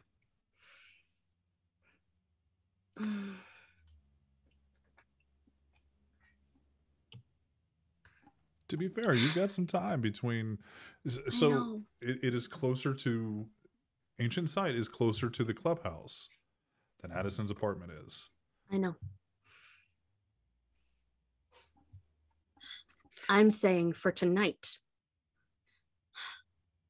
sworn enemies aside, there is a bigger common enemy that all of us have, who's here.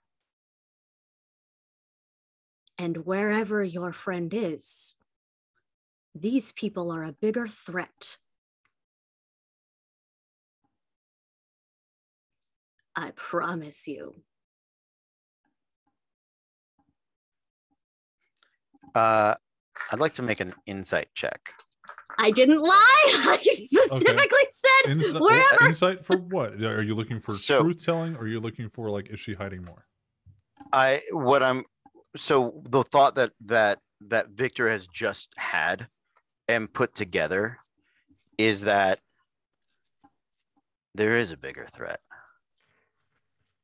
And if I wanted somebody outside of my organization who I didn't mind losing to deal with my bigger threat, I would kidnap and put away the one person he cares about and just put a bunch of dominoes in the way. And he is paranoid and pissed off that his night has been wasted at this point. He ran into Rebecca. She didn't know.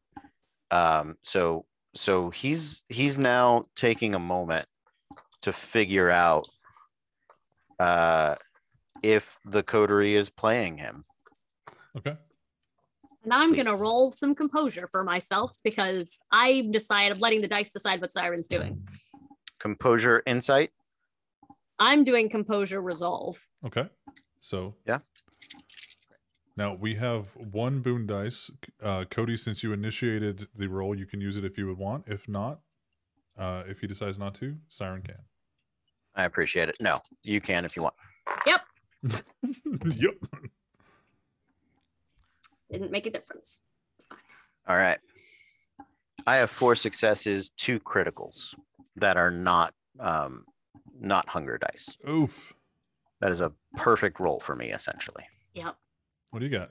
What's your composure? 3 successes, a 9, a 9, and an 8, but that doesn't matter. They just 3 successes. 8, 7. Fuck you. You get the direct impression that everything she said is 100%, but the way that she's said it, there's something more. She knows something, whether it's about the explosion or what you're going to walk into when you go to the clubhouse. You know, why Addison's place is off limits tonight, whatever. There's something more, but he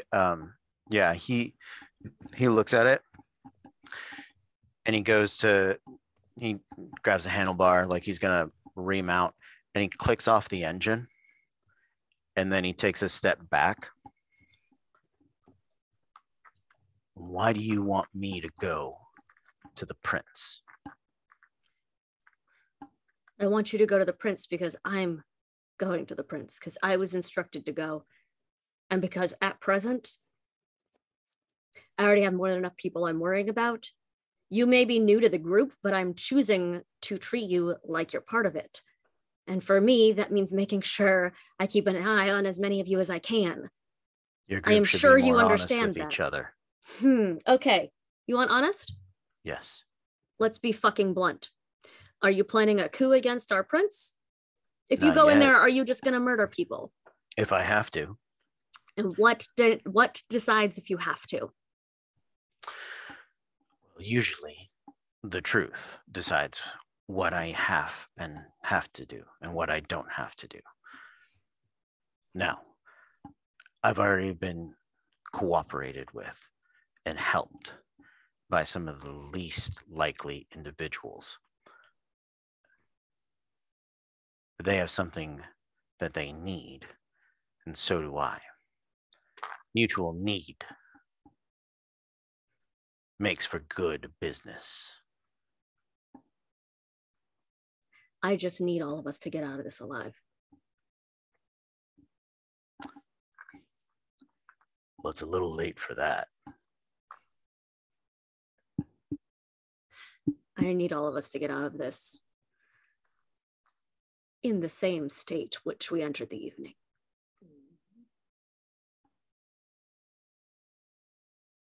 Possibly more or less irritated, possibly more or less enraged, but given the lengths you will go to protect people you consider family, you can understand how someone else might be just as eager to protect theirs. I need my family to be okay at the end of this. And you need to know where yours is.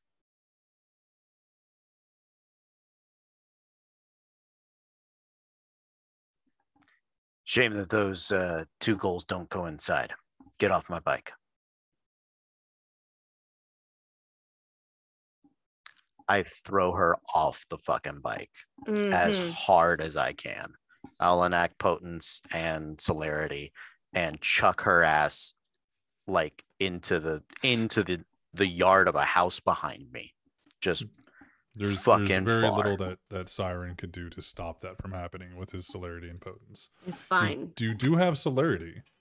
You could try to dodge it, but you're gonna. I would like to try. Damage. I would like to try to dodge it just in case. Okay. Cool. You would have to still Because get off the bike to dodge it, but you cannot be That's fine. yeeted. I can just fall off the bike real hard and hit the floor instead. Sure. So What am I rolling? Shit. Dexterity, celerity. Okay, thank you.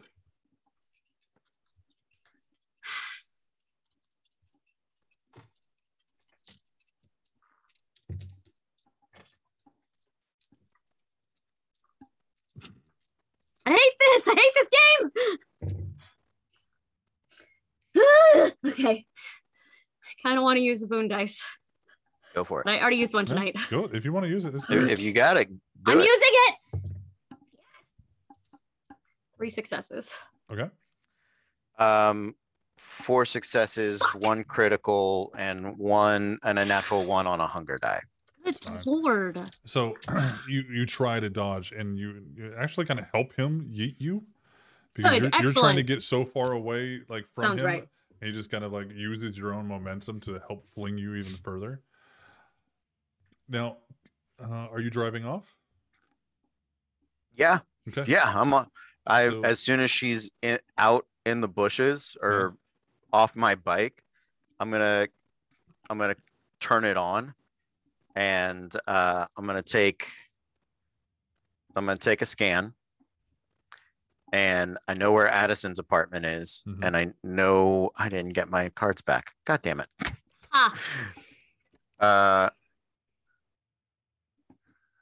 Fuck it. I run her down and take my cards back. He quickly Fucking comes fast. quickly Like I give a comes shit. back. Yeah, he quickly comes back. Siren, you see him. He turns around and just zips right back towards you. Can I? Oh, I don't know why he's coming though. You don't. So she'll stand up and just prepare to tackle him in Off a his defense. bike? In it, no, he. Oh, No, I'm just physically running. celerity running. yeah, I'm not, Oh, because okay. he I'm just threw vamp me into running. a I'm not gonna yard. ride the like- bike. I realize like I turn on the bike and I'm like, fuck my car. God damn it. I don't have know why one he's useful thing in this place. All right. Yeah, I'll do the movie shot. The like. Yeah. Damn it. All right. Give me my shit back. So both Siren and Victor, your celerity is still running. Like you still like Yeah. You still super speedies.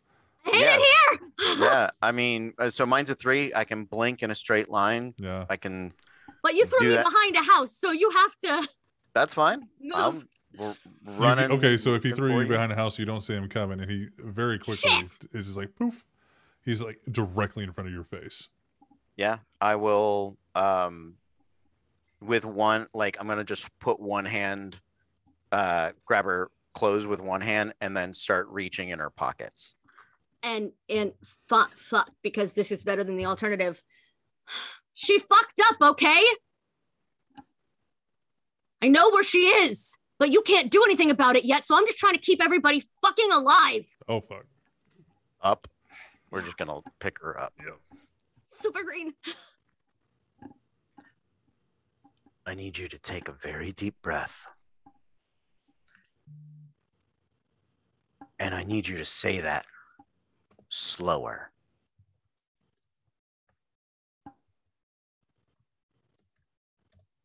I don't know everything that happened. What I do know is the situation is complicated. I'm trying to keep everyone, including her, alive for you. Trust me. I'm gonna shake her like a baby. Mm-hmm. I'm pretty sure you said you know where Abernathy is. I tried to tell you we both had needs. You didn't give me a chance to finish. That's bullshit. No, literally. You had plenty of time to talk. No, you chose threw me not to. right after you said that those two things didn't coincide. I'll slam her into the ground. Good, this is fun for me.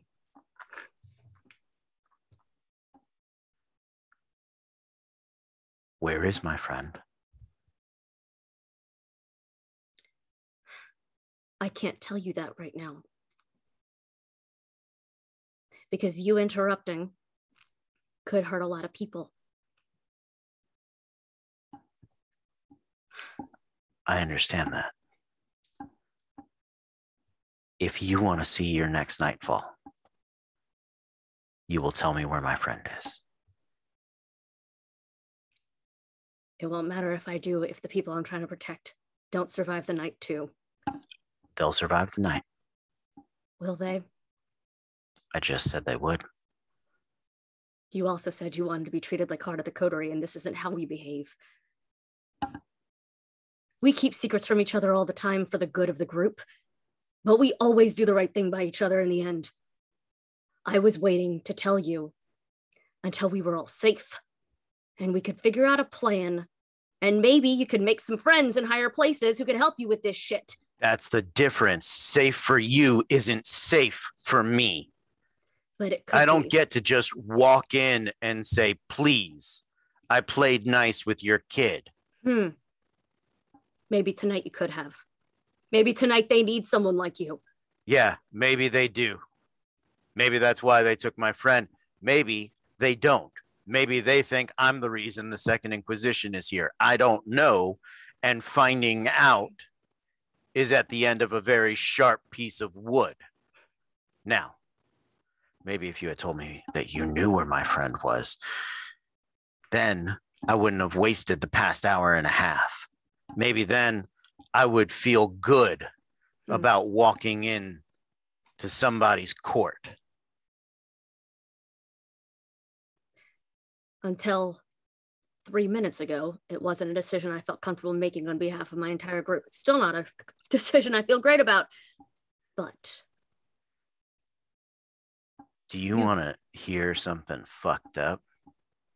You are more manipulative than fucking Rebecca Chase. Damn. I take the cards and I let her go. What was it called? The clubhouse? I'll get my answers there. I'm forsaking the bike and I am vampire sprinting Okay. to this clubhouse. Okay. So, unfortunately, she told you the clubhouse. I'm just going to tell you this before. She did not give you exact directions or what the clubhouse was, other than it was the prince's domain or personal haven, And Well, it then was- so there's no play. Yeah, if I can't, if I don't you know couldn't get there without her telling you where it is, and you couldn't That's get to fine. Abernathy without her telling you where she is. Okay, I apologize. Then I can't do that because if I don't know where Exactly. to go, I didn't Yeah. want you to be like, and Thank I run you, off thank into you. the darkness. and Like, I run off to the place I don't know where I'm going. I already did that once today. God damn it! So I will take my cards back, but I will let her go.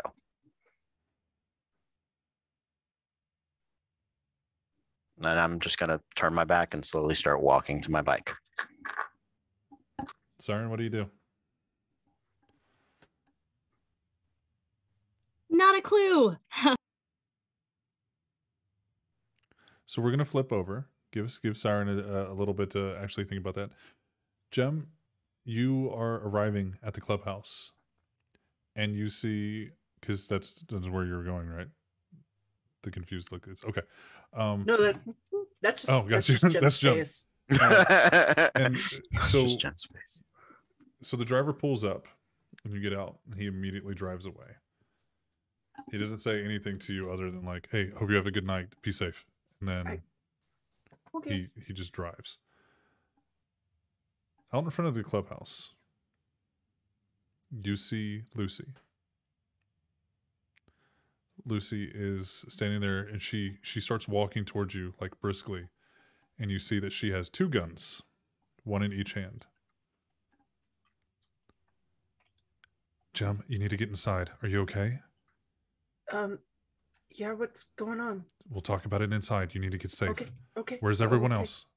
I don't know. I mean, Chase is in the Hogwarts, and Siren. I don't know where Siren is. Okay, listen to me very closely. Is Jace with Iris at the Chantry or at her place? Oh no, he's with Iris. Okay, well then he's fine. I need you to get inside. Go talk to the prince. He's waiting on you. He's behind the curtain. But go. Okay. Do you start like walking past her? She's like very obviously she's still in her like Lolita maid rocker girl dress, but she's packing a Glock in both hands. Yeah, what's that movie? Sucker Punch? She's very Sucker Punch. She's baby doll right now. Entire aesthetic, 100%. Yep. Okay. And as you start walking towards there's somebody else standing there. You haven't seen this guy before. He's wearing khakis. He's wearing like a light blue polo and wearing like dad sneakers. He's standing very like crossed arms, standing in front of the door. Hi, can I come in? Jem, go inside. Yes. Megan knows who it is. Do I know you? We haven't been formally introduced, no. Do I get to know you? Yeah, you can't get to know somebody in a single conversation. You know my name, but I don't know yours. Oh, Hancock. Grandpa! Don't touch me. Go inside. Yeah, okay. Do you have a Werther's? No, I don't eat. Go. And he just like looks away. Because who do you send outside to be two guards? The Malkavians. Yeah. I'm sorry. That's exactly what I said. Jesus. And as you walk inside, God, I kind of want this to go badly so I could just watch the two of them rip things apart. As you walk inside, of the same very nondescript brunette that usually carries a sword. She's walking. She's watching, or she's walking towards you as you open the door to go stand outside. Hancock, your presence is requested inside. Jem, hello.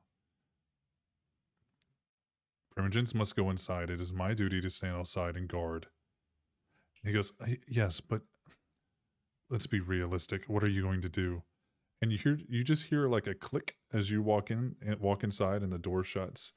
You hear a very audible like metal click, and then the door shuts. And those sounds do not equate to one another. And you walk inside. And you're surrounded by Mardi Gras floats Do you keep walking or you stand there? Megan's confused. I walk inside. Mm-hmm. The door shuts behind me. As the door shuts, you hear them bickering, and then a little shrink, and then the door actually shuts. I know she didn't kill him. I think. Can a sheriff kill a primogen? The sheriff. We gonna find out. Yeah, we gonna find out tonight, y'all. New Orleans okay. is a little bit weird. Okay. She is very uncomfortable, and she is playing with her 3 feet of rope like worry beads. And she goes, through the utilitor. What is it? Utilidors?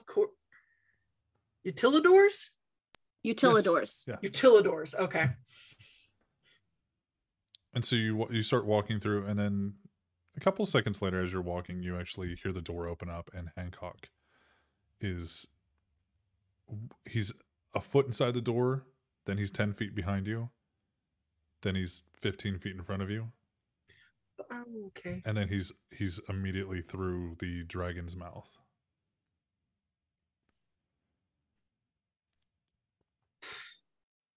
Okay. She goes in. Okay. And Jem, when you get inside, you're met with almost like a storm shelter kind of visage. It's still the club, right? But there are far more kindred in this room than you have ever seen before. Thank you, Nerd Asylum. Thank you so much for that raid. We just had an explosion go off in the city. Somebody diablerized somebody else. Our Malkavians are getting to know each other. It's lovely times all around. It's vampire night. Mm-hmm. A second Inquisition attack just happened on the city, and they're seconds, or I guess minutes after that attack, realizing, oh shit, and everybody's going to ground. And so, Jem, you see members, you see a lot of the same clans that were the night you were embraced that were here. Some very familiar faces. Rebecca Chase is there. Grin is there. The Kingpin Ventru is there. You don't see the Toreador Primogen. You see a lot more Gangrel and Bruja than you've seen before. But they are all suiting up. And I mean suiting up as in like the Bruja are arming themselves. The Gangrel are putting on leathers and thick denim jackets. And it's a very, there's the dichotomy of who are the warrior clans and who are the business clans. In this moment, you see like, for you see what looks like soldiers and warriors on one side and paper dolls on the other.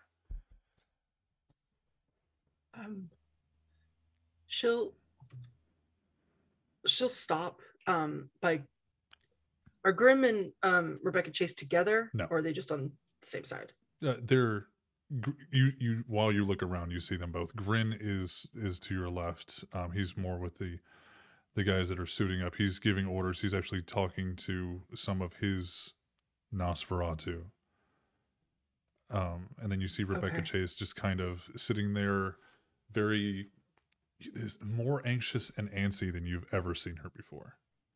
She's gonna go over to Grin really quickly. Excuse me, sir. And one of the Nosferatu actually like turn around. What do you want? And Grin turns. Who the fuck are you to tell her what the fuck? Jem, what can I do for you? We're a little bit busy, but what do you need? She'll look him right in the eye and I just wanted to say good luck tonight. We all need as much luck as we can get tonight. I think your sire would like to speak to you, but is there? I heard you met up with one of your friends tonight, one of our mutuals. Yep. You okay? Go talk to your. Is that Go tell it to your sire. Let him letting you know, though, he is okay. We can talk about all that in many nights to come. Well, and you better live through this, sir. And in the same, like the Jerry-like grin, but more monstrous now. He's living up to his name as Grin, where I think we'll both be fine tonight. Okay. I have a lot of mixed feelings about Killer Croc. All right. She is gonna, I'm sorry, Miranda, don't sit by my chair. She's gonna go to Rebecca Chase really quickly. Yeah, she's just sitting there like worrying, like if she had worry beads, she'd be fucking like, nah. Yes, Jem, what can I do for you? Did you hear anything? What's going on out there? No, not yet. But have you heard anything from? No, not yet. But here, this will keep your hands busy. And she's gonna give her the 3 feet of rope. Oh, okay. And Oh, she does. no. You see her like wrap it around her wrist or like her fist, and then unwrap it and wrap it around the other, and she just keeps going back and forth. Yeah, it's an Addison Claiborne original, so don't lose it. Yeah, I don't want to lose anything like that. I know. And she turns. I'll make sure you don't, ma'am. She turns to like walk away from you. Yeah. Now, songs rope and useless. I'll go see Dad. And he's standing there on the stage, like overlooking You don't have everything. rope. What am I going to do with you? He's standing there on the stage, overlooking everything, and he sees you, and he actually just kind of points around so you can come up to the stage. Let's go talk inside. Okay. I'll meet you in there. Okay. And you part the curtains and go beside, and it's the same kind of like we talked about before, like the Friends setup. Okay. It's a set. There's no other way to describe this. Everything looks like it's perfectly placed, exactly where it's supposed to be. It has no other use than to be in the scene. But that's good though. At least it's normal. I was very worried I was going to pull it back and it was going to be like in disarray. Something else. Yeah. But yeah, you go in, the TV's playing, and then there's the What's kitchen. playing? It's a war movie. Nothing you've seen off the top of your head. Okay. It looks kind of familiar, but it is definitely Patton. It's more like a more recent war movie. You know, like the International War on Terror, and you can tell that he's, if this is what he's been watching, he's gearing up mentally. Oh. Yeah. Okay. It's not Family Matters tonight. Can it be? And he comes in and he actually turns off the TV. He goes, "Okay. How are you?" I'm scared and confused. It's been a night. The Second Inquisition attacked Vegas's new establishment. We know it was them? We know it was them. Was anyone hurt? Vegas is fine. Some of his goals are not. Some of the kind are not. Was Siren there? No, from what I know, he spoke to her after the attack, and he said that she was coming here. Oh. I need to know. Yeah, she texted me. Shit. Oh, God, I didn't text her back. I need to know where your head is tonight. It can be wherever you want it to be. No, I need to know. Are you fighting or are you staying? I don't know how to fight. Then you're staying. There's, in the back room, there's a vest. It should fit you. I need you to go put it on. Am I a coward? No, you're being very safe, and I appreciate that. Okay. Did you see anything? Did Lucy? Did Hancock, who's here, by the way? Yeah, he's here. Did we see anything? I didn't, and Lucy didn't. And if Hancock did, he hasn't said anything. Do you want me to? To look? No. I want you to go put the vest on and be safe. Okay. And he You're actually, going to come back, right? Yeah, well, he actually like grabs your arms and he goes, "I need you safe. You're gonna come back, right? I'm not leaving." Okay. Good.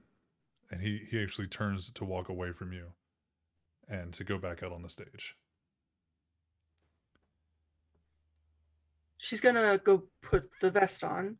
And it's a very like it looks it's a stab proof vest. So it actually it's not like heavy Kevlar or anything. It's got a little bit of weight to it, but it's a stab proof vest. She's gonna. It's in a plastic wrapper and everything. It looks like he's bought this in preparation for something like this. Boy, she feels like an idiot, like unwrapping it, but she doesn't know what the fuck she's doing. She's gonna crisscross applesauce on the couch, just plaid in my mind for some reason.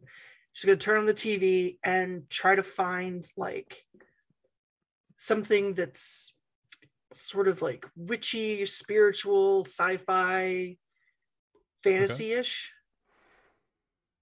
and close her eyes and try to see something about what's coming or what's happening tonight or whatever. So you actually turn on the TV and Motherland Fort Salem is on. For those of you guys who don't know, it's literally the witches helped out with one of the wars, and then witches are everywhere, and they're the soldiers of the world. So very gay as hell. Very gay as hell. So it's very like fitting for the moment. And you try to focus on the movie or the show. I mean, she knows that helps the prince. So she's maybe like trying to channel some of that goodness. Yeah, because that's who she got it from. Like she's like, just try anything at this point. She hasn't had a lot of luck like forcing him. And so the camera pulls back away from the Baron isn't around. Mm-hmm. So the camera pulls away from Jem in her stab proof vest that fits perfectly. It was bought for her. And it pulls out from the curtain and you see the prince standing there very like just looking from back and forth, make sure everybody who kind of taking in who's here, who's not here, who can be of use, very like his brain is doing I'm analyzing every single thing in the room. And the camera Siren would have come back started making her way to the clubhouse, by the way, after the abandoned in the yard moment. Are you taking Victor? No. Well, he left her there. No, the last thing that we left off, because we were going to give you time to think about it. The last thing. Okay, so let me finish up with the clubhouse, and then we're going to get right back to you. The last thing the camera sees before it pulls back out of the clubhouse is the prince and Hancock locking like a death stare, locking eyes and staring at each other.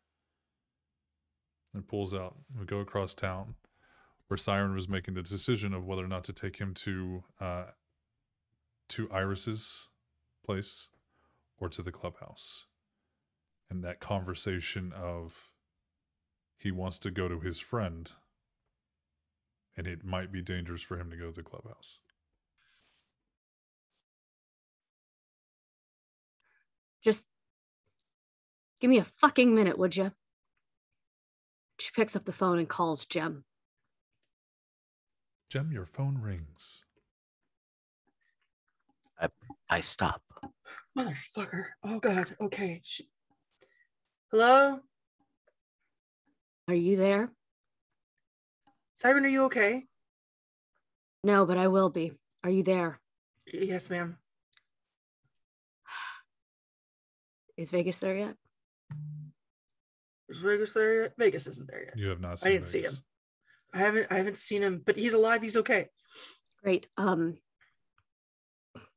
Is everybody just...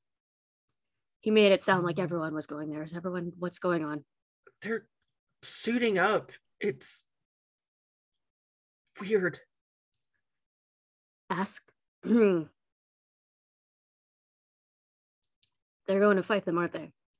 Yeah. Ask the prince if he needs a soldier. I need you to listen to my voice right now. Okay. And know that I'm doing everything I can to keep everybody safe tonight. You know that's what I do, Jem. Yes? Yeah. And I can't carry us all out of this one. So tell him I have someone who can do a lot of damage really well. Jem, as she's saying this, the prince comes back in. Jem, may I see the phone, please? Fuck. And he picks up the phone. He goes, Siren, is this you? Is that what I was feeling? Yep. Hey, Your Excellence, Eminence. I don't actually know the proper terminology, and I can't call you Dad because I'm not Jem. Sir? Who's in my city? Do you need a soldier? I need a protector. For the right price, you've got one. Tell him And I don't... his friend is safe. I don't think safe is enough for him right now. Can he have her back if he helps us through this? Tell him. Question, have you spoken to Iris tonight? Not since we left. Is it done? Yeah. Is his friend there? Yes. We think. Explain to him very carefully. Bend the knee. Get his friend. All decisions can happen after that. Or put me on the phone with him. That feels like a mistake. I'm gonna need something like a promise because... And she looks daggers into the back of Victor's head if he has not turned around and looks him directly in the eye if he has. Yeah. Because there's some trust issues that have been kind of dealt with tonight.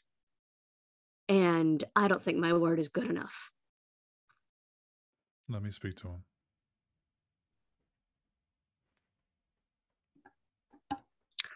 And she walks away. Victor St. James. Hello, Mr. Who James. may I say is calling? Mr. St. James, we haven't been formally introduced. My name is the Prince of New Orleans. Jem is like trying to get close and listen.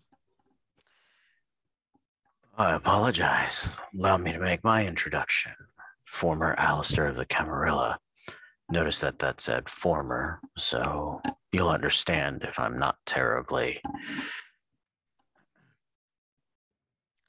introduction worthy. I'm aware of who you are.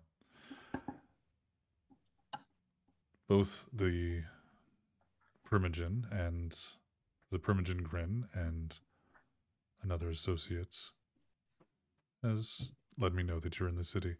Now I know what you're here for, who you're here for. They are the innocents of a pair. Both poking around, one maliciously, one pulling away. Tonight, we all come together. If you're in my city, we come together. The ivory tower is different here, but we all come together. That is what I am building, and that is what I am defending tonight. You can either join us, or you might as well be wearing a fucking rosary.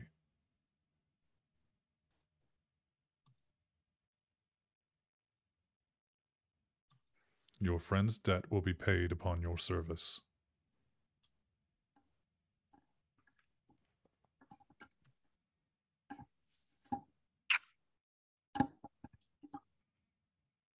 What's your name? You know, so the funny thing about Sway is that he never has his notes open while he's doing the show. Jem, It's Sure. Camille. Thank you. It's Camille. Camille. It's Thank a you. demon's Neither name. is Cody. It's Cody okay. doesn't have notes. It's Sway a- has know notes. his name. It's a demon's His name, and I was name's literally there. like, Jem, what's your daddy's name? It's Camille. Yeah. Camille. There you go. Great. Because I was thinking cameo because it works for a variety of reasons. Yeah. Cameo. Oh, you dick. Oh yeah, I named just him. got Cameo. Yeah, he's been cameo since day one for the Mhm. reason. It's Cameo. Camille, I commend you for your primogen's loyalty.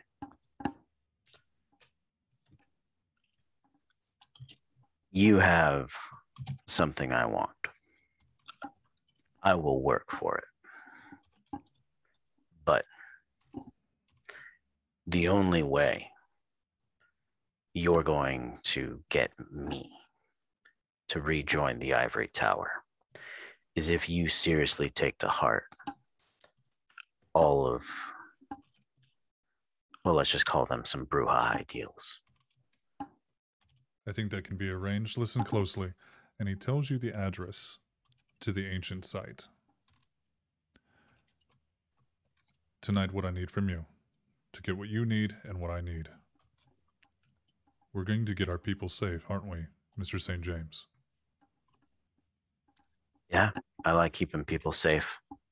Take the young one that is with you. Get a ride. Go to that address. There are 3 individuals there. Bring them back here. You might need a robe. And then the phone hangs up.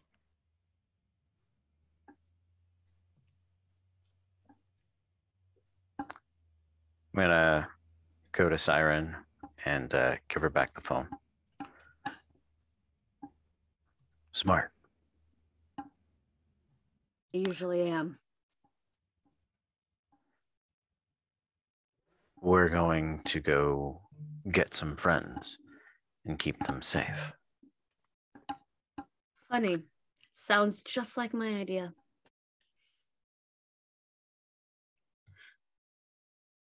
We taking the bike?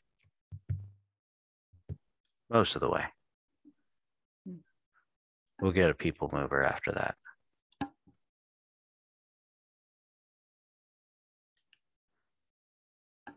You're lucky.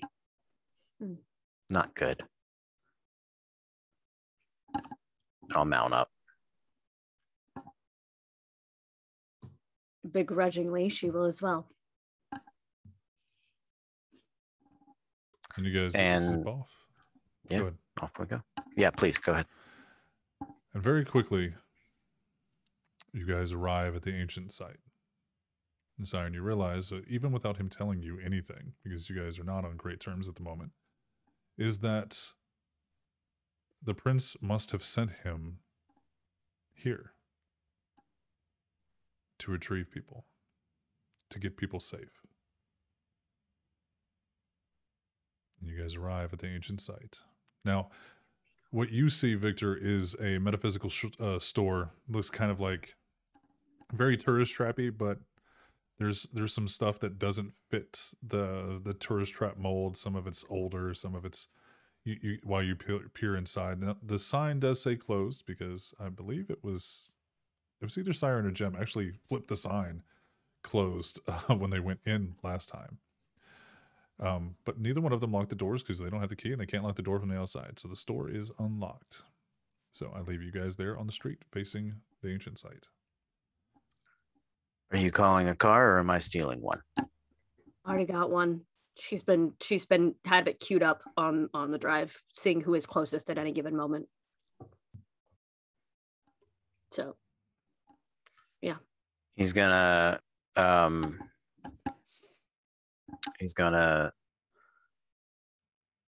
yeah, dig go out the yeah, go inside. He's gonna dig up the that's not a knife. This is a knife. And and see if Siren wants it.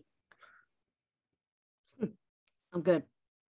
He'll put it in his hand at the ready, but not like I have come to kill you, but more like this is if the prince is asking me to get people out of somewhere, it's probably I'm gonna have to stab somebody on the way. So and then I go.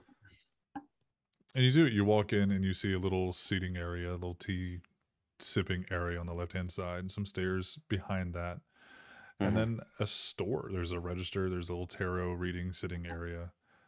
And you actually smell like a whiff of blood, moss, and jace.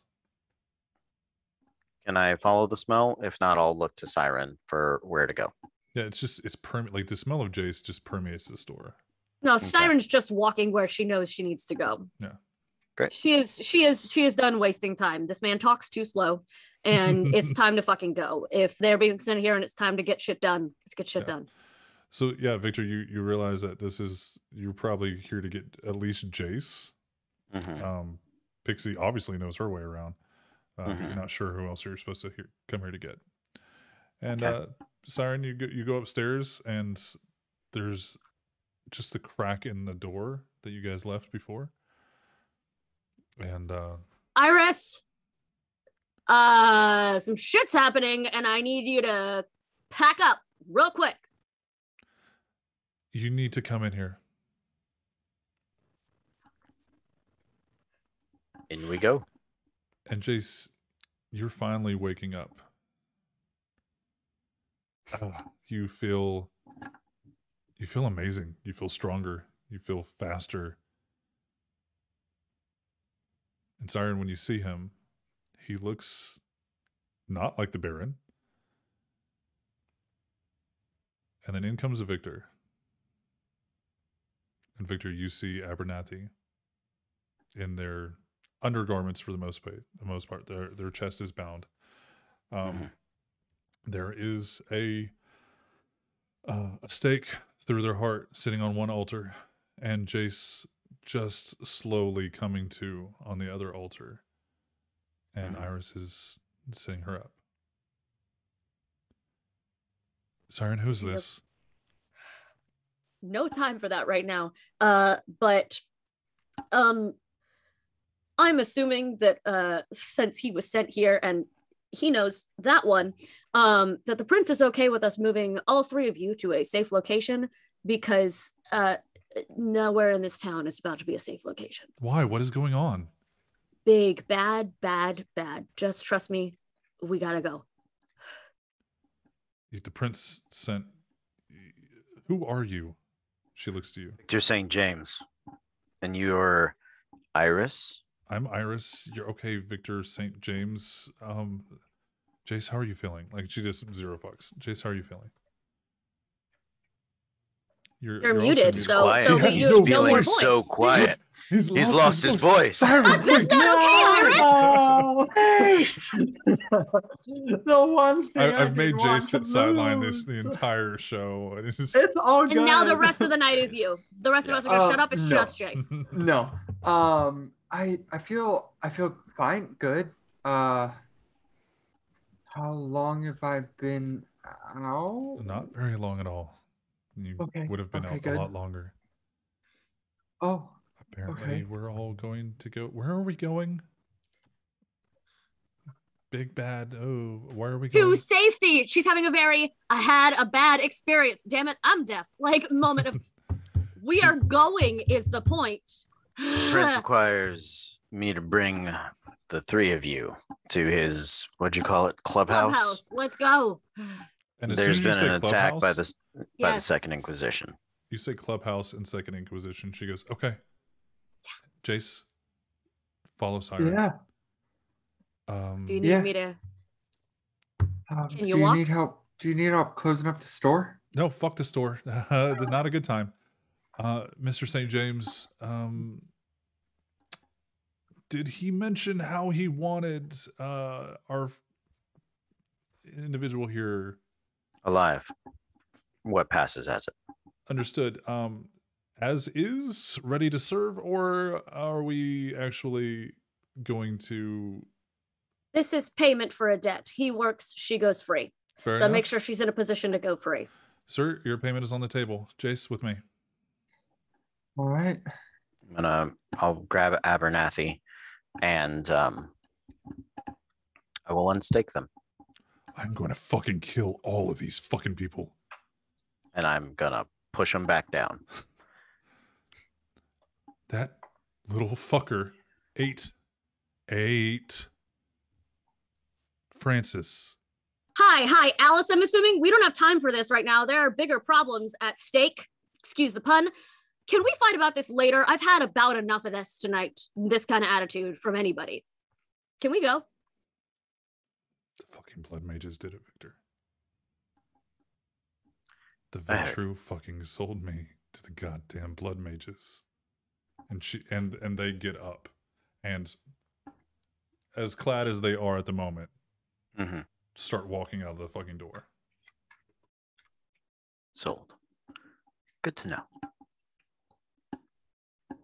And Iris actually comes out of the back room, and she has a robe, like it's a very, plush, cottony, like hotel robe. Is it Alex? Yeah, you don't even fucking know my name. And she takes the robe. She goes, "It wasn't fucking me." Yeah, but it was your kind. And then Alex walks down the stairs. And then Iris follows. And you guys all trail downstairs. As we're heading out, I will I'm gonna have a very quiet whisper conversation with Alex. You owe me a lot. This has been troublesome. I was just Play looking nice. for some fucking answers. Well, we have more questions now. So let's get through this. Then we can worry about answers.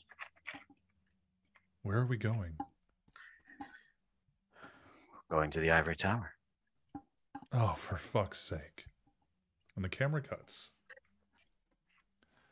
And what we see is Siren, Jace, and Iris in the Ford Explorer. And Victor and Alex on the back of the motorcycle following. Are you riding the motorcycle, or are you gonna ride in the car? I'm going in the car. Well, I know you're going in the car, but Victor, are you riding the bike, or are you riding in the car with everybody else? I'm gonna put Alex in the car. Okay. And I'm gonna ride alongside it, in case the car gets ambushed. I'm gonna do the Final Fantasy VII Escape from Shinra run, if necessary. That's what I got. So that leaves Siren, Jace, you are in the car with Alex and Iris. I would like to be in the passenger seat so that I don't have to be near Alex. You're Thank also you. Iris's child. Hello, I mean, yeah, duh. Yeah, duh, but also I don't want to be near Alex. Thank you. I'll be there. I like Isn't one of the specific. Oblivion powers shotgun for life? I specifically I didn't put Alex in the back seat. I opened the trunk and you get to ride back here where I can see you. That's fair. I know that you've just been staked, but you get to ride in the trunk. You nutty. I know you. Come on now. And so Alex actually, they pipe up from the back. So, are you still hungry, you little fucker? Don't tempt me. Oh, I'm gonna strangle you with a fucking shadow, I swear to God. Hey, I'm gonna need both of you to put those things away and shut the fuck up. I have been through shit tonight to get your ass, and she slams on the back seat where it leads to the trunk, to get your ass out of here tonight, okay? Oh yeah, you did a lot watching him just fucking eat fucking Francis. At least your other one came back to see if I was okay. Maybe you guys shouldn't have been poking around where you shouldn't have been poking around. I was trying to get her the fuck out of that place. Yeah, Didn't do but a we're very good not job. all-knowing, so we didn't know that. Apologies for being, while not mortal anymore, still relatively human and flawed. Relatively human, flawed, and fucking stupid. Okay. And you little fucking spellcaster up there, what the fuck is your issue? You just fucking serve people up to new fucking fledglings? And Iris goes, with just the slightest fucking thought, I could throw you out of this fucking car, into your friend back there, explode the gas tank, and watch you all fucking burn. Shut the fuck up and we'll get to the clubhouse. And Alex goes, oh yeah, what the fuck? And Iris just pulls a gun and points it back there. This little mommy in her cardigan and her, like, you know, shawl reaches back, and Siren, like, there's a gun probably about like 7 inches away from your face. Please, at this point, honestly. And Alex just doesn't say anything. And Iris puts the gun back in her little cardigan shawl. And you guys drive off.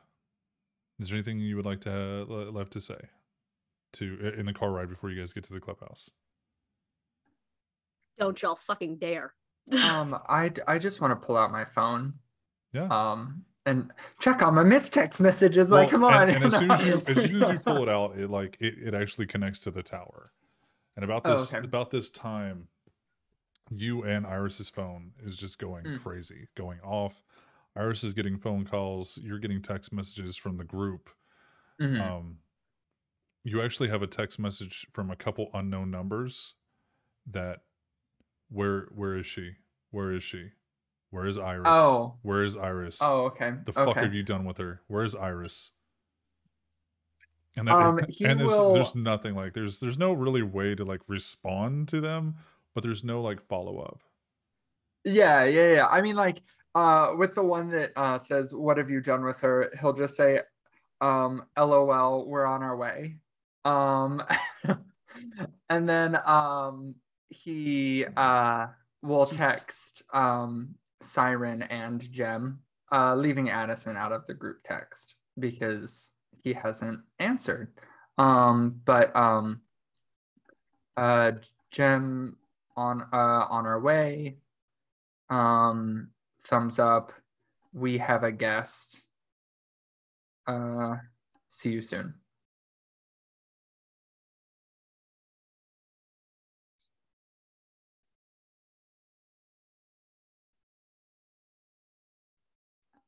Can't hear. You are muted, Sway. And you do. And then you guys arrive at the clubhouse.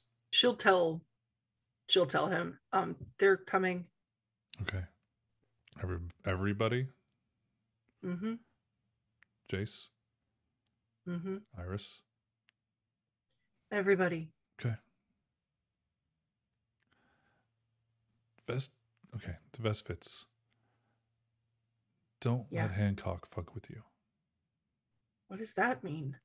He's a little shit. Don't fuck make with any. Me how? Don't make any deals. Don't agree. Always have Lucy around if you can. I have to go talk to the Primogens. Are you going to be okay? Hey, when this is all over, she gives him a very pointed look. You're going to have to teach me how to play chess.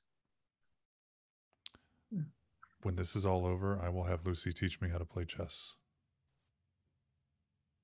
I know what you're talking about. Then you better fucking win. Understood. And he hops off the stage. And he kind of looks and finger motions for a couple of the other Primogen to come over. And he goes to stand by Grin, actually. So conflicted. And very quickly, you guys all arrive at the outside. And you all see, Victor, you haven't met this individual before. But for Jace and Iris and Siren, Lucy is standing outside. She's actually standing, I would say shoulder to shoulder, but she only comes out to like maybe, bicep Elbow. height. Yeah, elbow bicep height of a very nondescript woman that you know for a fact is the sheriff of New Orleans. And Lucy has her guns and very out in the open. And the sheriff has it's on her hip, but she has her sword. Hmm. And you guys arrive, and Iris gets out of the car, comes around, and opens the door for Jace and you, Siren. Oh, Siren's out. Yeah. She goes. She She goes up to goes- Lucy. Is he here yet? Not yet. I think he's taking care of something. And Iris actually goes around and opens the door for Alex. Yeah, if she didn't, I was going to. So I think Vegas is still trying to figure out as much as he can. He's not just big, he's smart. He's trying to figure out who's doing this. He's one of the only people we still have on the ground right now that are worth a shit. Mm. And you guys actually see the gangrel. And there's a definite difference between the gangrel and the Bruja. The very few Bruja that are still left with the Camarilla. And for a lot of the same reasons, a lot of very few gangrels still left with the Camarilla. The Bruja are carrying makeshift weapons or actual weapons, and the gangrel are just walking the fuck out. Lucy, we're going to round up whoever we can and put them down for the night. If the prince needs anything, we'll be here first thing tomorrow night. Okay, just make sure everybody's fucking safe. Kill everybody you can on the way.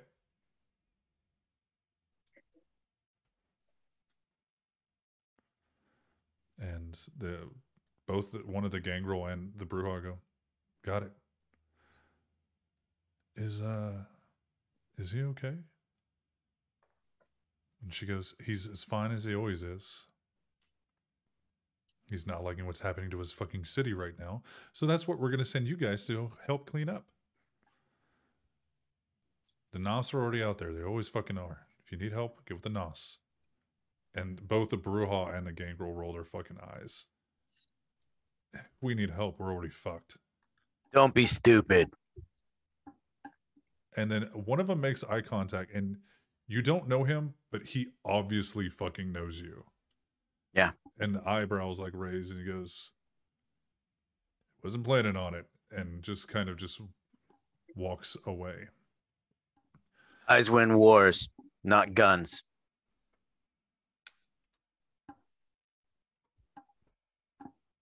And so Iris walks up to Lucy with the rest of you.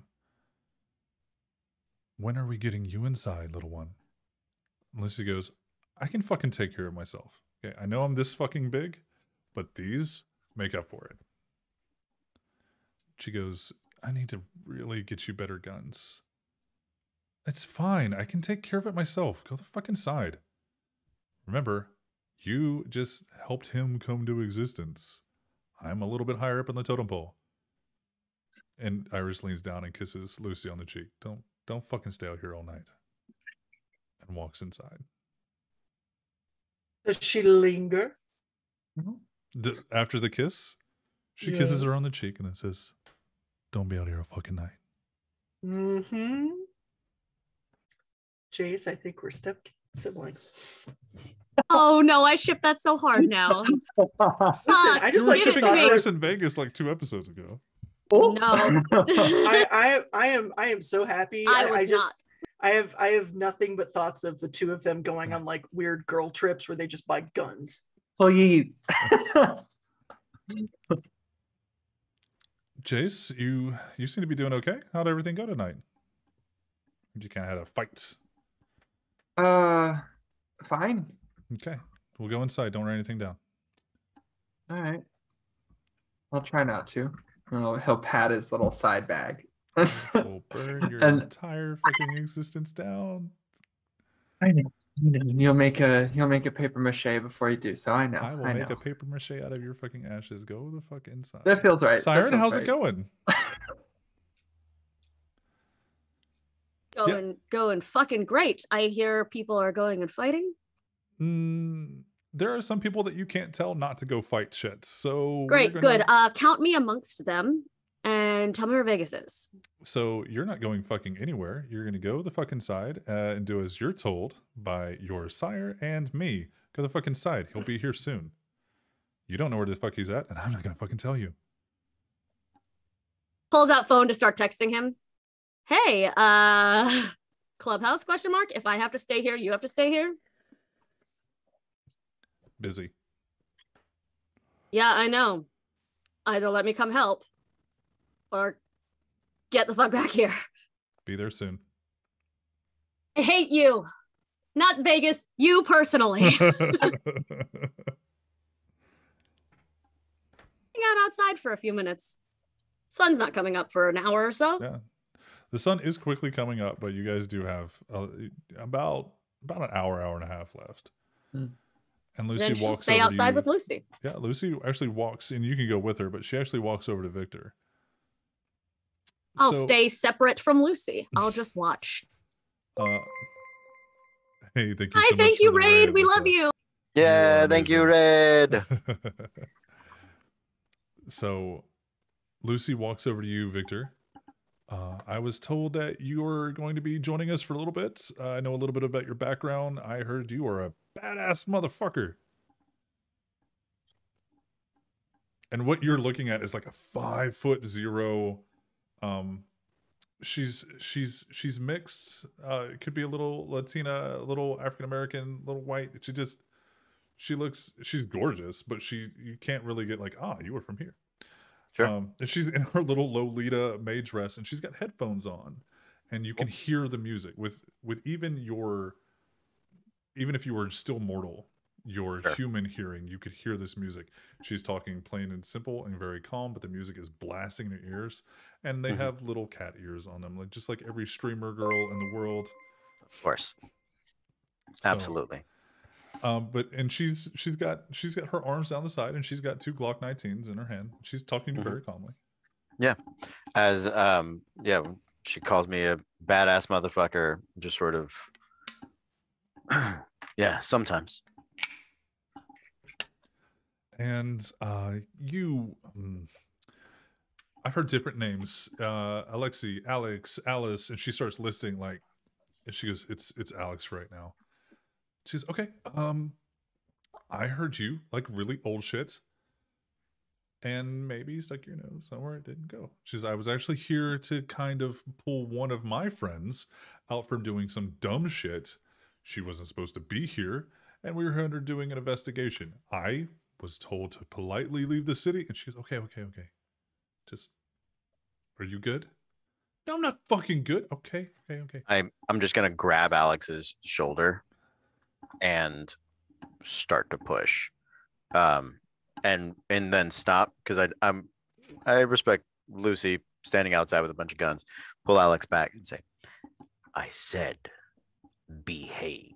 Yeah, but the little gremlin asked. I said, and I will prowess just into the shoulder. I love you.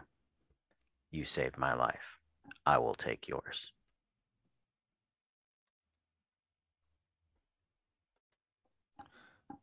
Ma'am, I'm doing perfectly fine under the considerations and situations that others have found me in.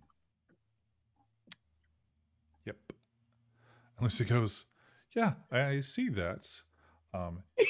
You straight up Southern mommed her in a grocery store. She not doesn't embarrass me. point the gun at you, but she's like, and you are far too fucking aggressive right now. If you guys want, you can go inside. There's no refreshments, but there is no sunlight, so that's great. I believe I have a conversation to have. Don't interrupt as you guys walk off. And Lucy just stands there at the door. Siren, do you go in with Victor and Alex, or do you want to talk to Lucy? She's just gonna wait until either sunrise when she has to go inside, or until he fucking gets there. Okay. So here's what we're gonna do. You guys are going to go inside. Jem, you see both Iris and Jace walk in. I'm assuming you're still on the stage. Yeah, okay. So you see Iris and Jace walk in, and then behind them is Victor. And then behind Victor is Up behind, in in front. front with a solid grip. You see behind Iris, very androgynous looking individual with a big fluffy robe on. Yeah, I talked to her earlier. Yeah, and you immediately know that this is Alex. And then as they kind of turn and meander, you see that behind Alex is Victor. No siren. She'll take her phone out and text Siren. Hey, you okay? Or no, hey, you coming? Very different answers to those two questions. Soon. Okay.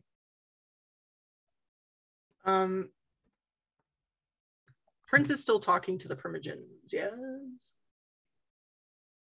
Yes. She's gonna get off the stage and just kind of wait for him to get done. And when he makes his way over, she's gonna second behind him. Like you're gonna follow the prince. Yeah. Okay. He actually sees you. He sees you out of the corner of his eyes. He's looking around. And Jem, do you? Okay. Get the little fucking thorn here now. I don't care what the fuck she has going on in the city. You find her. You bring her here. If she doesn't want to come here, tell her that's fine. I will gladly promote another fucking rosebud in her goddamn place. And then turns and walks away. And Grin just goes, yes, sir. Vegas, Vegas, Vegas, Vegas. Please, yes. Yeah, you would love that to happen. Actually, I feel like he would be miserable, so no. Yeah. And He would That's true. fucking hate it. Vegas, not That's true. And he Anyone but actually, Vegas. Anyone but Vegas. He actually walks over to you, Jem, and holds out his arm to like escort you. And then walks you over to the group. And Victor, you realize that everybody's eyes are pretty much on one, the fledglings, two, you and Alex. And some of the Tremere are actually looking kind of puzzled, but not going to question what the fuck is going on right now. Why they ain't dead? Why are they here? Do I see Vale? You do not see Vale. Do I see Chase? You do see Chase. She's over there. She's actually kind of looking at the stage. And she's still wringing her hands. I'm gonna walk Alex over to Chase. And the prince does not stop you.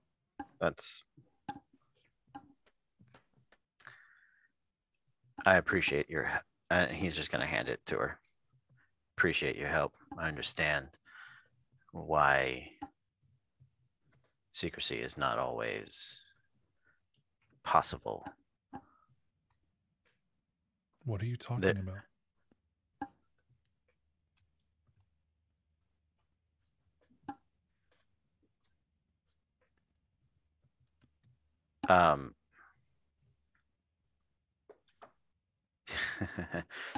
Your prince tells me that you were very loyal to him.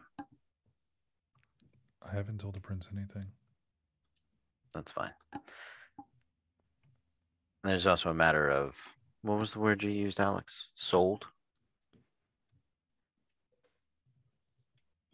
And Alex goes, yeah. Don't know this one, but it might as well be in fucking one of these. Grip. Okay. Yep. We're just gonna scruff her through this whole damn scruff them through this whole damn event. That's fine. You're telling me that she was sold. They were sold. Sorry, Alex. Yes, that they were sold. Interesting. I agree. Not tonight. I know. But I believe I have a homage. Would you be so kind as to keep my friend company? Of course, anything on the other side of the coin. Things got a little explosive. Yes, it fucking did. Okay. I'm glad I'm that still you... working on it. Well, I'm glad that my information helped a little bit. It did. And I'm dedicated to paying my portion of that deal. And where is the prince? You actually walked right past him. He's I didn't mean to. No, That was not my intention, but that's fine. You wouldn't have known. Feels right though. It feels That's right fine. for him to just brush So past the let's prince. describe I'm good with what the prince is wearing tonight. Yes, Because every let's time do. every time you see the prince, he's usually somewhat different. Not like always wearing a different suit. Tonight he's Wearing a actually different wearing costume. like battle fatigues, but what you would think battle fatigues. He's wearing black leather steel-toe boots, with his like they're black and camouflage tactical cargo pants tucked in and bloused into his boots, and he's wearing a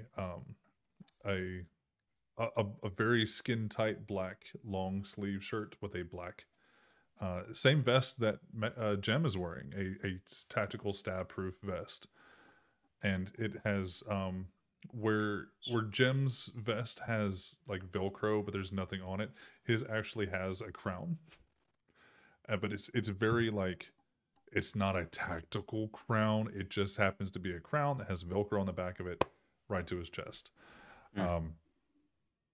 And you wouldn't have known this was him even if you saw him 2 days ago. Besides the face and the haircut, that's about it. Okay. So now, having put Alex somewhere as best I can, do I see Grin? You do. You see Grin, and he's talking to some of the other Nosferatu. But you also see another individual with Jem sitting there looking at you. Who is with Jem?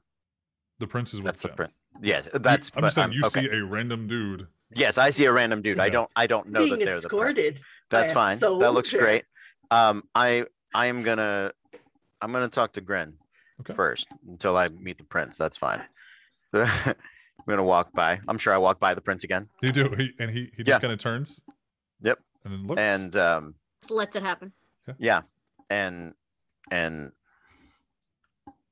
St. James. I thought we had negotiated discretion. Discretion, yes. Lying, no. Fair enough. And then I'll turn around and I will go see Jem. Okay. Jem. Victor? Oh, Mr. St. James. And then the prince actually reaches out and extends a hand. I will shake his hand. Now your services were offered as a soldier. I do not need a soldier. I don't need a warrior. I don't need a blade. I don't need a gun. I need a shield.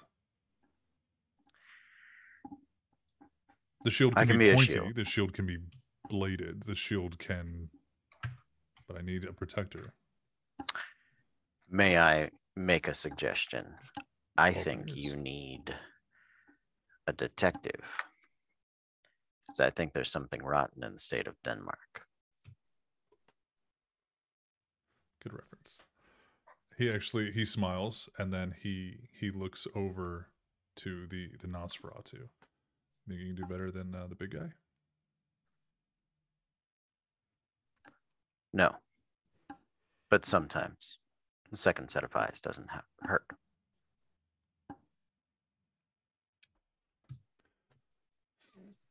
Here's what we're going to do tonight. I can't control some of your clan. Wouldn't expect you to. I'm not even going to try. They want vengeance and bloodshed, and, well, that's not the worst thing that we can have tonight. But tonight, these doors are staying locked. I need to know if you're going to stay within the locked doors or go out. It is purely your call. All I ask is that tomorrow, if you do leave tonight, that tomorrow you come back. I look at the time. And Very close to sunrise. You can get out and get to a safe haven. You could probably even get to Addison's apartment, but yeah. No, I think right here is a good place for me for now. Are you much on TV, movies, and current pop culture, Mr. St. James? There are a few shows I really do enjoy. What is your favorite show? I just have to ask. I am a very big fan of what is it? Archer. That is a good one. We could definitely use an Archer right now. However, I'm going to need a Jon Snow. And he leans in fairly close. Bend the knee. That's my dad, bitches. Ooh.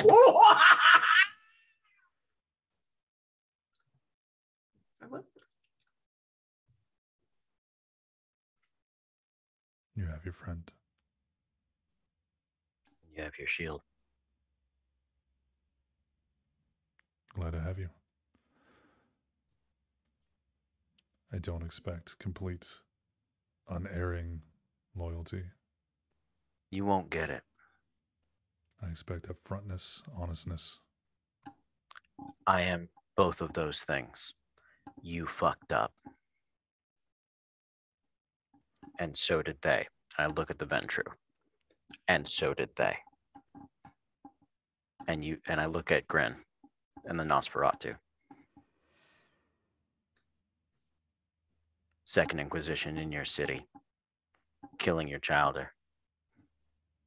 Before any of you have positive action. That's why my clan and the Gangrel are out for blood. Moreover, this city broke under kindred rule. Kind aren't just food. They're our fucking progeny. Different opinions, sir. Jem's actually going to step in front. The prince does not allow you to. He holds he's escorting you, and he holds your arm exactly where it is. This city is going to run red with blood. This one here saw it happening beforehand. Saw the Inquisition coming to the city. We didn't fail. We got beat. So you're telling me you had forewarning and you still got blown up? Apparently, some of the old clans don't want to work with the Ivory Tower anymore, but they have no problems working with those of the church. Well, then I suppose you need somebody from the old clans that doesn't work with the Ivory Tower to go straighten them the fuck out. We're going to find out a way to do that one way or the other. Just because I don't bend the knee doesn't mean we can't be friends. We can be associates. I bend the knee to the Ivory Tower. I lose any value you have for me. What about a simple handshake, not with the Ivory Tower, but with me? I thought I already had his hand. Yeah, you do.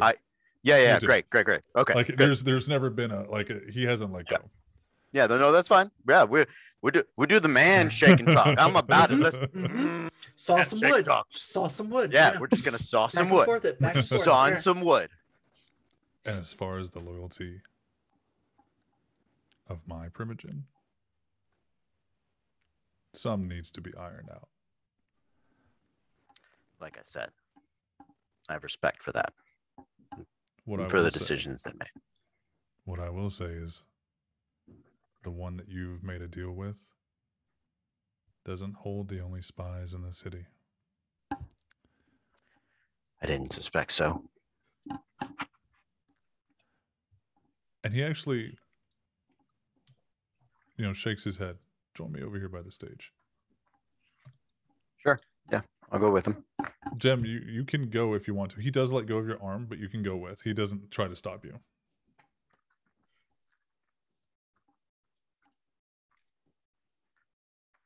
You know what? Because I'm feeling frisky.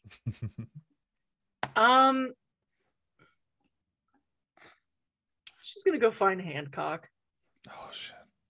Okay. Yeah. So as Jem walks away, parts of the prince goes with Victor to the stage. And about 15 feet to the side is where Alex and Rebecca Chase is actually standing. You see the one to the left? The one standing with your friend.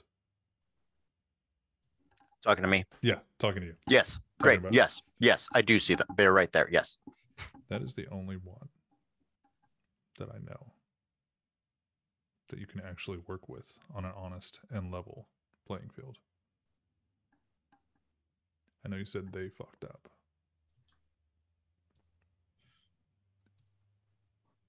There are individuals in this city who are working with another Malkavian in this city. And I believe, as always, that there's a play.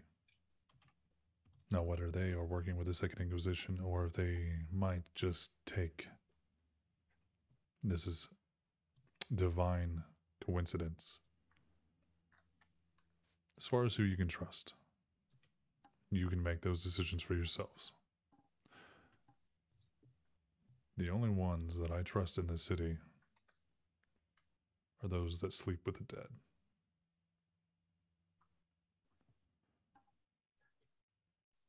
Good to know. Is there anything else you require of me? No. This has been a good conversation. And he reaches up and he straightens his way too oorah tactical hat. Turns and walks away. Camille. Yes. I tear the crown off of his vest and I show it to him. In Nam, they stopped marking leaders because they'd get sniped.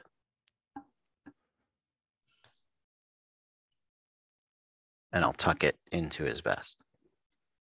He actually he stops your hand and goes, well, hold on to it for me then. You're my shield. Okay, I'll stick it on my shirt. And he turns and he walks away. And Jem, when you start going to try to find where Hancock is. So I heard you're looking for me. And he taps his head. He comes out from like a corner of the float. Yeah, she honestly was like, she can't really remember what he looks like. She remembers He him looks like wearing a tennis New Balance. dad. Yeah. But she remembers him wearing New Balance. Like the so white, she's just looking at the white sneakers. New Balance Just- tennis dad. Yeah. She's just looking for shoes. Yeah. Oh God, does he have a phone holster? He does. Oh, It- Daddy, khaki pants, stop it! I can't. leather belts, Oh no. with a polo shirt tucked in with a white Absolutely. undershirt and just Absolutely. like the perfect Absolutely. blonde haircut, like just the Yeah. it's gross. I hate it. Some pleated khakis, ain't they? Yeah, they are. And Oh, I hate yeah. every minute of it. Oh. I hate them. LLB, motherfucker. Okay. Oh, that's neat. Hi. It's time for you to bed, isn't it? It's a lot of work to do tomorrow. Shouldn't you get some rest too? I have the benefit of actually staying awake a little bit longer than most. Aw, I must get lonely. Depends. I get to see a little bit of the sunrise every day. Really? I do.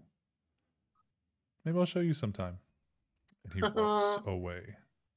And that is where we're going to end our episode tonight. I think my granddad just threatened to kill me.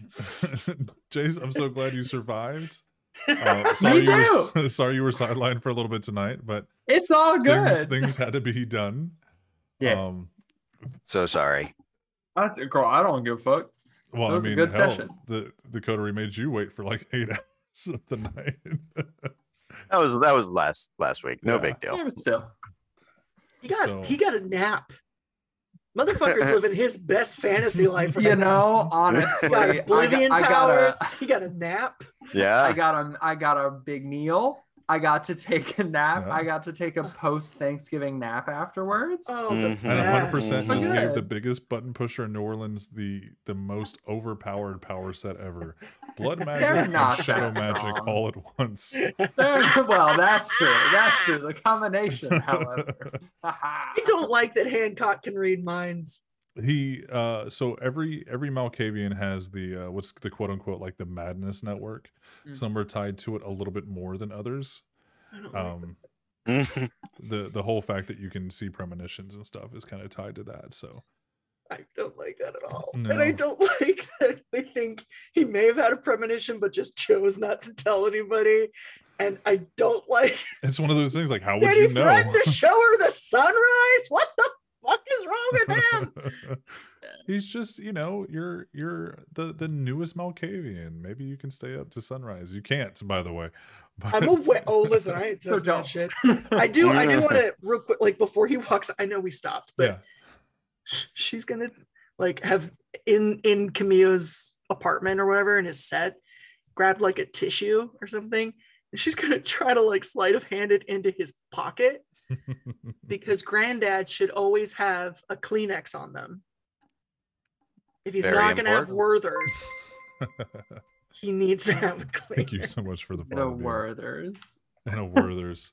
So we're gonna go ahead and wrap it up tonight. Thank you guys so much for hanging out with us and seeing all the craziness and a little bit of what I was actually going to, since it was the last episode before Halloween, I was going to throw the Inquisition dressed as like Ghostbusters at you guys, like because they've got Oh my god. the instead of using the ecto goggles, it'd be infrared and be like, oh look, those are really cold bodies walking around. Oh my That would have god. been so fucking delightful to kill.